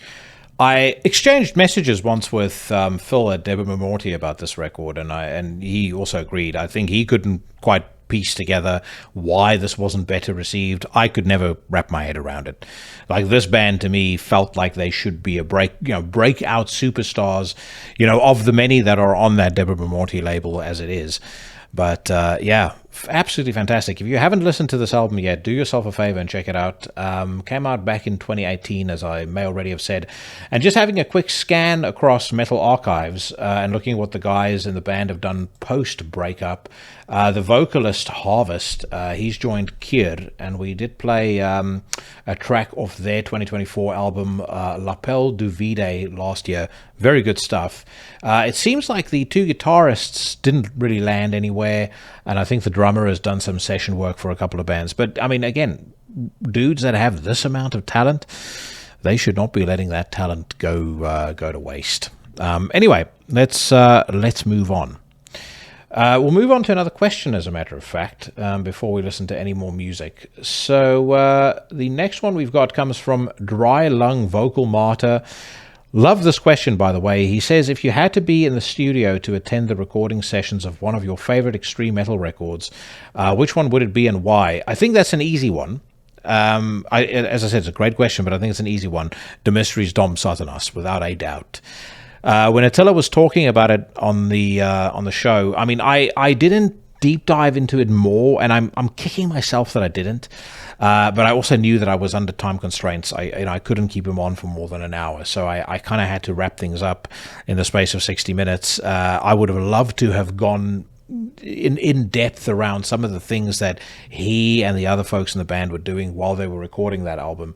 Of course, if you go back to that episode, which is episode 200, and you listen to what he said, he was singing completely in the dark, with only candles around him and stuff like that. They did all these things to try and elevate the mood. And of course, some of it I'm sure is going to, be cheesy, or some of it, might on the face of it look a little silly. But at the same time, it led to the end result, which we all know and love today. So I'd love to hear that. Maybe a close runner-up would be witnessing the recording sessions for the first Deicide album. I think that would be, just to see the kind of craziness that must have been going on in the studio in order to unleash the fucking complete chaotic, unhinged masterpiece that was that debut record, I think would be quite something to behold. So, there you go. That's my answer.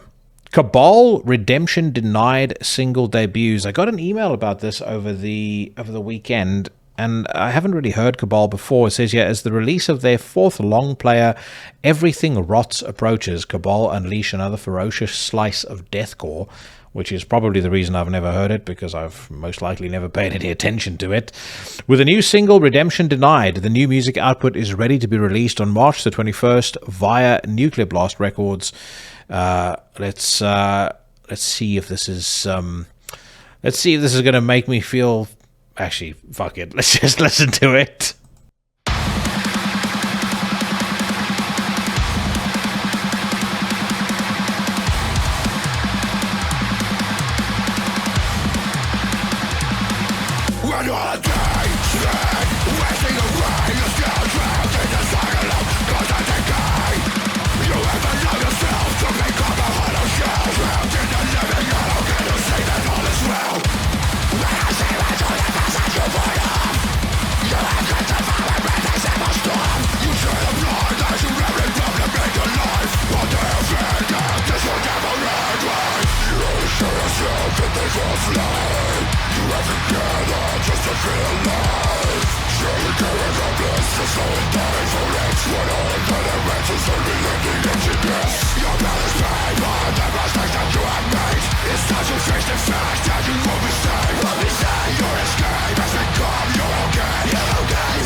Yeah, I could see people, who dig stuff like, I don't know, is it Suicide Silence, Paleface Swiss, and shit like that. I'm sure they're gonna love it, but it's not for me. It just, too much of this fucking deathcore drivel just sounds too. It just sounds too samey to me. Like every fucking band just sounds exactly the same. There's nothing about it that I find particularly unique. It's not particularly interesting. And the other problem with it is, a lot of it just doesn't sound convincing to me. It doesn't sound like music made by maladjusted, truly hateful, angry men. It sounds like guys trying to be heavy, but it's a very artificial heaviness, which I've mentioned many times before. There's no point in even going into, even deep diving into this. It's just not my thing. Very weirdly, though, people do seem to fucking love it. I saw a couple of posts on Instagram this morning about Paleface Swiss seemingly having packed out the Brixton Academy in London, which absolutely blew my mind. I mean, the Brixton Academy, if you've never been there before, I believe it takes about 3,500 people. It's not a small venue. You'll have bands like Mastodon, Marilyn Manson, I've seen there before. You'll have artists of that level, of that kind of profile, playing at the Brixton Academy. So you need to have done relatively well sales-wise in order to get a spot there, and apparently Paleface Swiss were all the rage there. I just don't know who the fuck's listening to this music. But, that might just be a sign of age creeping up on old Smith. I'm getting to that halfway point in my life now, and it's cliched, but I will confess I am having a long and a hard debate, a hard wrestle with myself on an almost daily basis as I do man math to figure out why it makes sense for me to buy a Porsche. On to some more music. Wake have shared a second new single. Little Rock, Arkansas experimental sludge doom metal band Wake have unveiled their second single, You Swore We'd Always Be Together, from their upcoming album, The Return of Magic. The band's first new full-length in over 13 years, set for release on March the 14th via Relapse Records. More album details and a music video for the title track, The Return of Magic, can be found over here. Let's hear what this sounds like.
This one, I think, is definitely going to land in that category of, a minute and a half or 2 minutes is not enough to quite do the song justice. I know that the Duke of Metal is a very big fan of Wake. He's been raving about them on his socials, and generally speaking, when he does, I'm always interested in listening to whatever he rates highly. If you haven't followed him on social media yet, by the way, check him out on Instagram at Razor Eater Metal. Very nice guy. You've seen him on the podcast, no doubt. Exceptional taste in music, and I mean, he goes deep on a lot of stuff. But he's a big fan of Wake.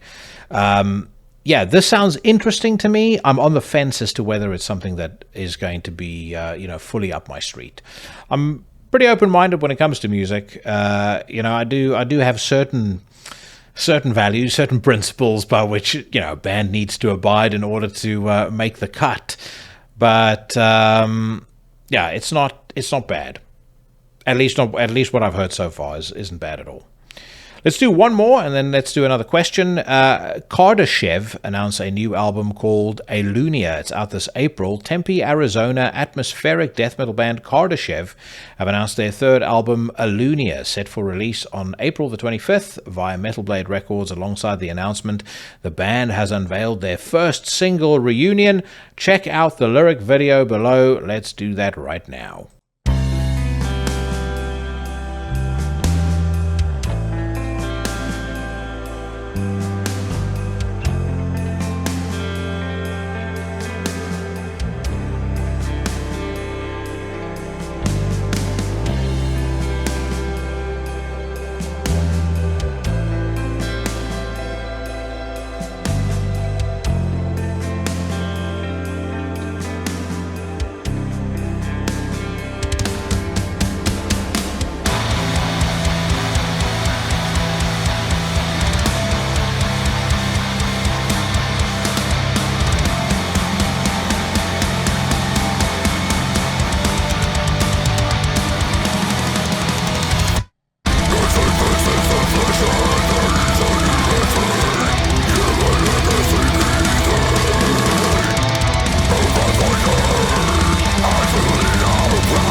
I think an over-reliance on major chords, just general weakness, and yeah, that's a hard pass for me. With Wake, at least there's enough there to keep me interested.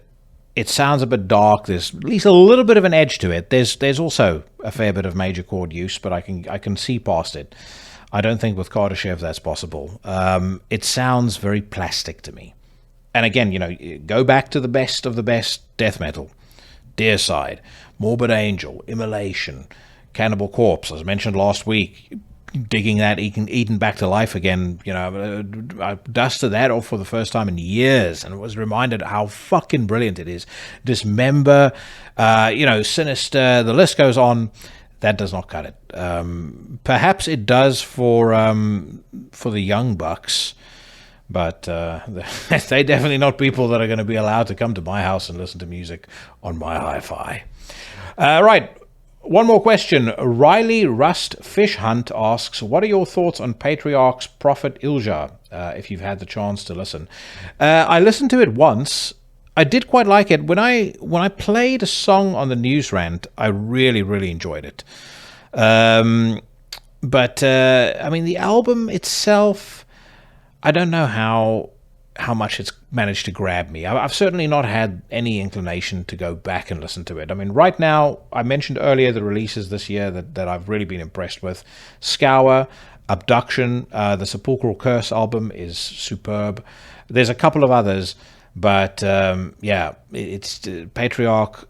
I thought that I was going to enjoy it a lot more than I ended up enjoying it. And maybe that I go back to it and I change my views and I see the error of my ways, the error of my judgment. But at the moment, I can't see that changing. I mean, I don't know what you guys think. Feel free to drop me a note in the comments. As a matter of fact, by the way, when it comes to questions, usually how it works, because I've had a few people ask me this, I normally put a call out for questions on Instagram like 24 hours before I'm going to record a news rant. But you are more than welcome to stick something in the comments, send me an email, send me a DM. I don't give a shit. You know, just whatever you want to talk about, send it my way. Normally, there's enough of a critical mass of questions that come through when I put a call out on the socials. But you're more than welcome to reach out to me however you want to reach out to me. But let me know what you guys think of Patriarch. If I'm missing something, I don't think that I am. Okay, one more song. Then there's two articles over on the Democrat's Guide to Rock Music and one on Metal Injection that I want to talk about. Sijjin have unleashed a brand new track called Five Blades to promote their upcoming studio release, Helgen Combat, due out on April the 25th via Sepulchral Voice Records. Death Thrashers Sijjin present the first single called Five Blades. Let's hear what it sounds like.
That, I'm afraid, is most definitely not going to cut the mustard. Major thumbs down. Don't like the vocals. Hate the fucking riff. There's something very off about that recording. It sounds just dull, lifeless. There's just nothing there that I feel in any way drawn to. Now, I mentioned there was an article I wanted to talk about on the Democrats' Guide to Rock Music. For once, Dave Lombardo has actually said something that I found A, halfway interesting, and B, I vaguely I vaguely agree with. I'm so programmed to say I disagree with everything he says that my brain just defaulted to that. But the headline here, Dave Lombardo believes there are a lot of advantages in today's music industry, and we should embrace those. In a new interview with the RRBG podcast, legendary extreme metal drummer Dave Lombardo of Slayer, Phantomaz, Testament, Mr. Bungle, Misfits, Dead Cross spoke about how the music industry has undergone a dramatic transformation with the advent of digital technology and social media platforms. Let's give it a listen. What big major difference do you see? Do you think it's better now that we could just put out whatever we want on a Bandcamp or something like that? Or do you miss the days of when labels would be like, here's a ton of money and you guys go be rock stars? Like, it's not like that anymore. Here's a ton of money and you can't pay it back, because the deal is so flipped. What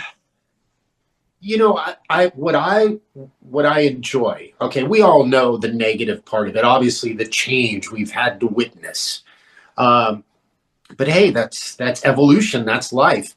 We're going to be viejitos if we start complaining about it. It's like, it's like, back in my day, this and that. It's like, no, you have to go with the flow, and I think there's a lot of advantages in today's industry. One, you could put music out. Anybody could put music out, and anybody could record it at home, like we're doing. And,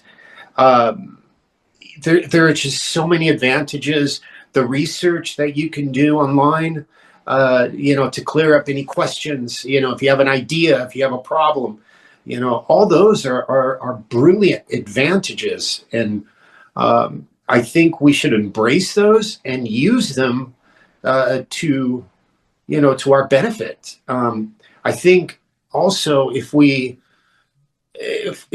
sit around and complain about things, you're really missing the point. You've been given all these great tools, and I think it's just better for us all around. Yes, I can go down the path of complaining, and nitpick all these little things, but man, I don't view life that way. I try to, if something's holding you back, if you fall, get up, brush yourself off, keep moving forward. If something happens, that hurt. Well, let's go. Come on. So that's just my personality. I'm going to pause it there. So I don't want to step on anybody's toes here or say something that somebody in a band's going to find deeply offensive. But I do think that where I absolutely agree with Dave is that it is important as the music industry is changing for bands to start to acknowledge the fact that, again, you may complain about the fact that the music industry isn't the same. You may complain about the fact that you don't earn as much money from writing and recording songs and releasing albums as you used to. But unfortunately, that is just the state of the game. That's reality. As I said before, reality is an undefeated champion. So bands have to figure out a way to adapt with the times, or unfortunately give up the dream of being a career musician. And again, I know a lot of people aren't career musicians, but there's a way to look at it and have the perspective that there are more avenues for a band to get their music out to people now than there's ever been. It's easier to record and it's cheaper to record than there has ever been. Now, again, you could make the argument that that's meant that there's been an influx of music. If there's a higher supply of something, the value of it goes down. That's true as well. It's a fair argument to make also. But again, that's reality. So you need to look at the tools that are available to you, use those to the best, to the best of your ability and to the best of your resources, and find a way to get yourself, to keep yourself relevant. Because unfortunately, people that don't, and people that are kind of caught in this doom loop of just complaining about the fact that Spotify doesn't pay them any money. I mean, I don't really know what other options there are. You might sell a couple of vinyl, you might sell a couple of cassettes, you might sell some merchandise, and you could even make the argument that yes, a band in this scene right now is basically nothing more than a traveling T-shirt salesman. I think that's oversimplifying it a little bit. And certainly your fans don't see you as a traveling T-shirt salesman. I mean, when people buy your T-shirt still, I think they're doing it because they're proud to support you. They're not buying it because they think the picture is cool. They're buying it because they passionately believe in what you do and in your art and in, what you represent to them. So I think the key, and I'm thinking out loud here, so excuse me if I'm rambling a little bit, but I think the key is in finding ways to stoke the passion in your fan base and to keep those fires burning, to keep them excited, keep them engaged, keep them interested. And it's different now to the way that it was. The news cycle moves really quickly. There's a lot more that can distract their attention, but a lot of bands are still getting it right. A lot of bands are showing that in this crazy day and age, they can still carve out a niche for themselves and, be a band that when they put out a new album, people sit up and they pay attention. You're maybe not going to sell hundreds of thousands of records, but you could still have it as an avenue to at least generate a second income. Perhaps not a massive second income, but a second income all the same. I think the guys from Werewolves are doing it really, really well. And I use them as an example because they went independent when inexplicably Prosthetic Records decided that trancecore was the way forward, and a hard-working, badass tier 1 death metal band didn't necessarily have room on the roster. And they were arguably, I don't know the numbers. I don't necessarily think it's my place to ask the guys what the numbers are, but it seems to me at the very least like album number 5 did better than the albums before that. And the fact that they were independent probably meant that they saw more of the money, or certainly recouped more of the costs of actually producing that record. They're still in a position where they can go play shows on weekends, and they can still do support slots for bigger bands. So I think they've done a good job of embracing it. I think Cheyenne and Trivax has done a very good job of it. And there's a ton of other bands. I think Akhlys do an incredibly good job of using these new avenues as a means to engage with a growing fan base, and kind of keep some of that old time mystery intact, but equally, communicate with their audience in a way that is more current and that's more relevant. So, yeah, I'm glad that Dave Lombardo spoke about that. I don't hear a lot of old guys talking about the fact that you need to embrace the change, but change comes for us all. I work in an industry where change is a constant, and we are going through a huge period of change right now. I see that change replicated across, the entire corporate America, corporate Europe, corporate Asia.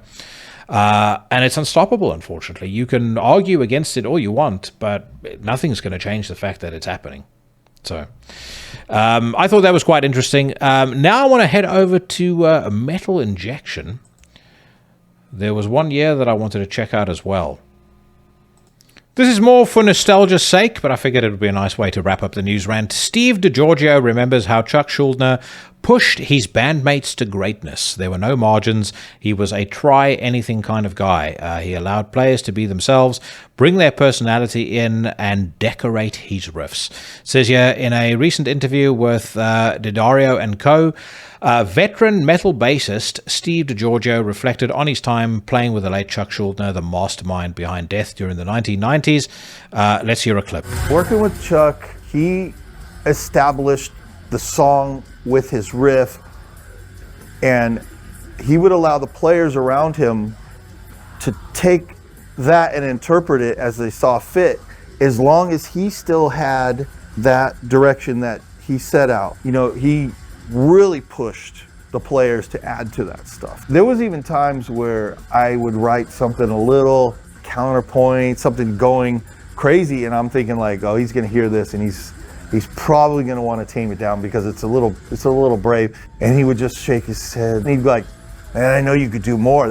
I like your idea, but come on, go for it. So he was a big factor for me to go for it. He was a try anything kind of guy. In the old days, people say, is he a tyrant in the studio? I'm like, oh, man, are you kidding?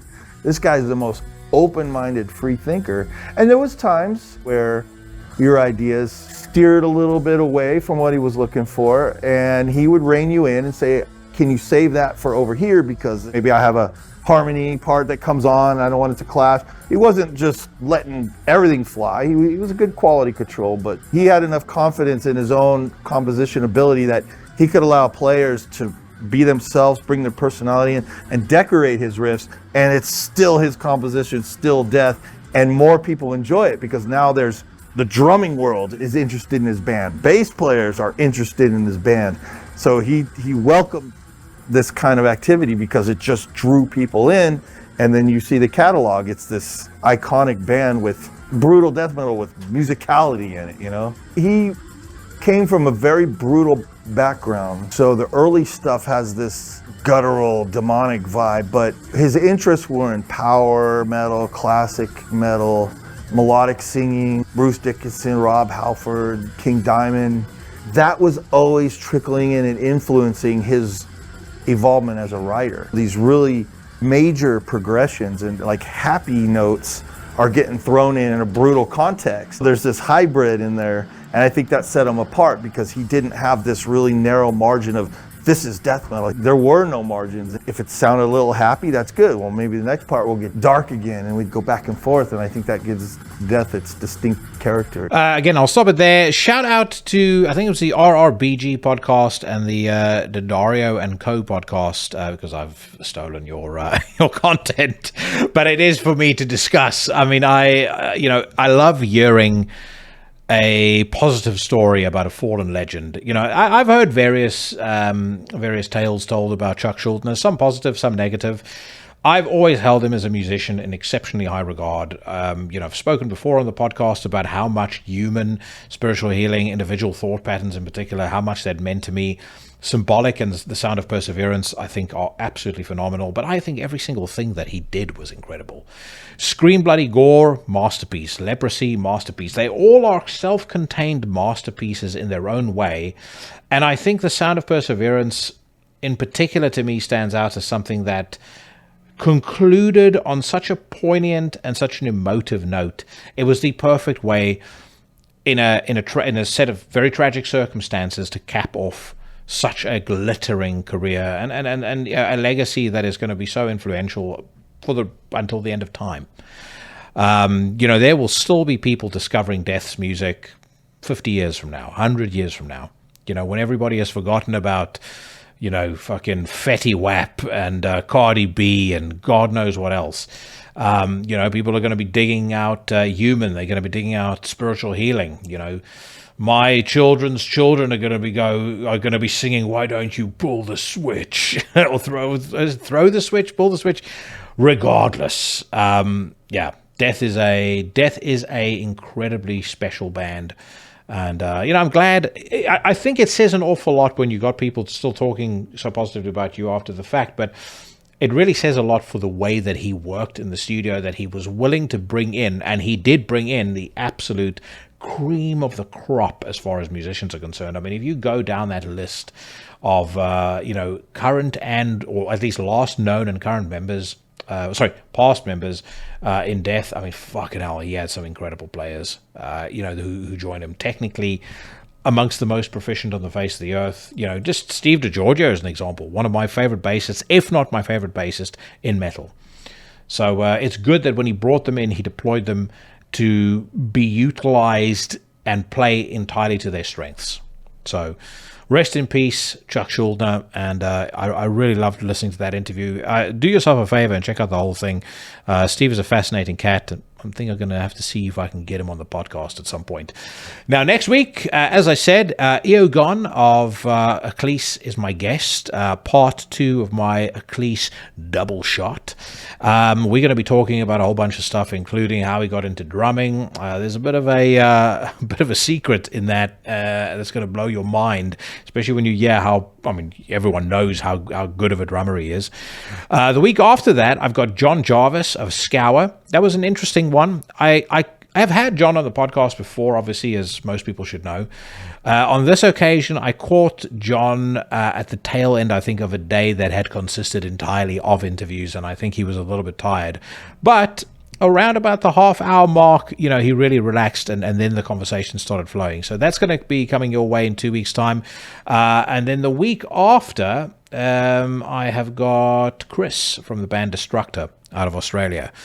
I was raving about that last Destructor album. They were on my top 30 of 2024. I reached out to him and wanted to see whether he was in the mood to come on the show, and naturally he said yes. So he's going to be coming on, and I'm then working on a couple of other potential opportunities, which then hopefully gets us all the way to Inferno. And around Inferno, I'll hopefully do some sit-down in-person conversations. But, my friends, on that note, I do want to wrap up. As promised, I do have something a little special for you guys to round out what has been a very fun show. Voodoo Gods are a project based out of Tampa, Florida. They've put out 2 albums, neither of which I particularly liked. But their EP, their 4-track EP that they put out back in 2008 called Shrunken Head, ends with a track that I'm going to play for you now. It's called Rise of the Voodoo Ostinati, and it is absolutely fucking brilliant. Features Nergal on vocals right before he discovered, or he replaced, full cream milk with soy milk in his coffee. But it also has a bunch of other guys in the band, including Seth Vanderloo of Centurion, Mike Browning of Nocturnus. It's a pretty serious lineup. The song is fucking brilliant. I don't hear enough people talking about it, so I thought I'd remind everybody of how good it is to end off this week's episode. I also just want to say once again, thank you very much to Naas for his time. Thank you to you, the Legion, for your undying support. Every fucking other day, I read an announcement of some new podcast being created or something else. Someone in a band starting their own podcast that has better production values than Into the Necrosphere. Potentially somebody who's a little more erudite, a little less abrasive than I am. And you guys keep tuning in and week out. So I just want to say once again, I really appreciate it. And I hope whatever it is that you are doing and wherever it is that you are, you stay safe, you stay healthy, and I'll see you bad motherfuckers again next week.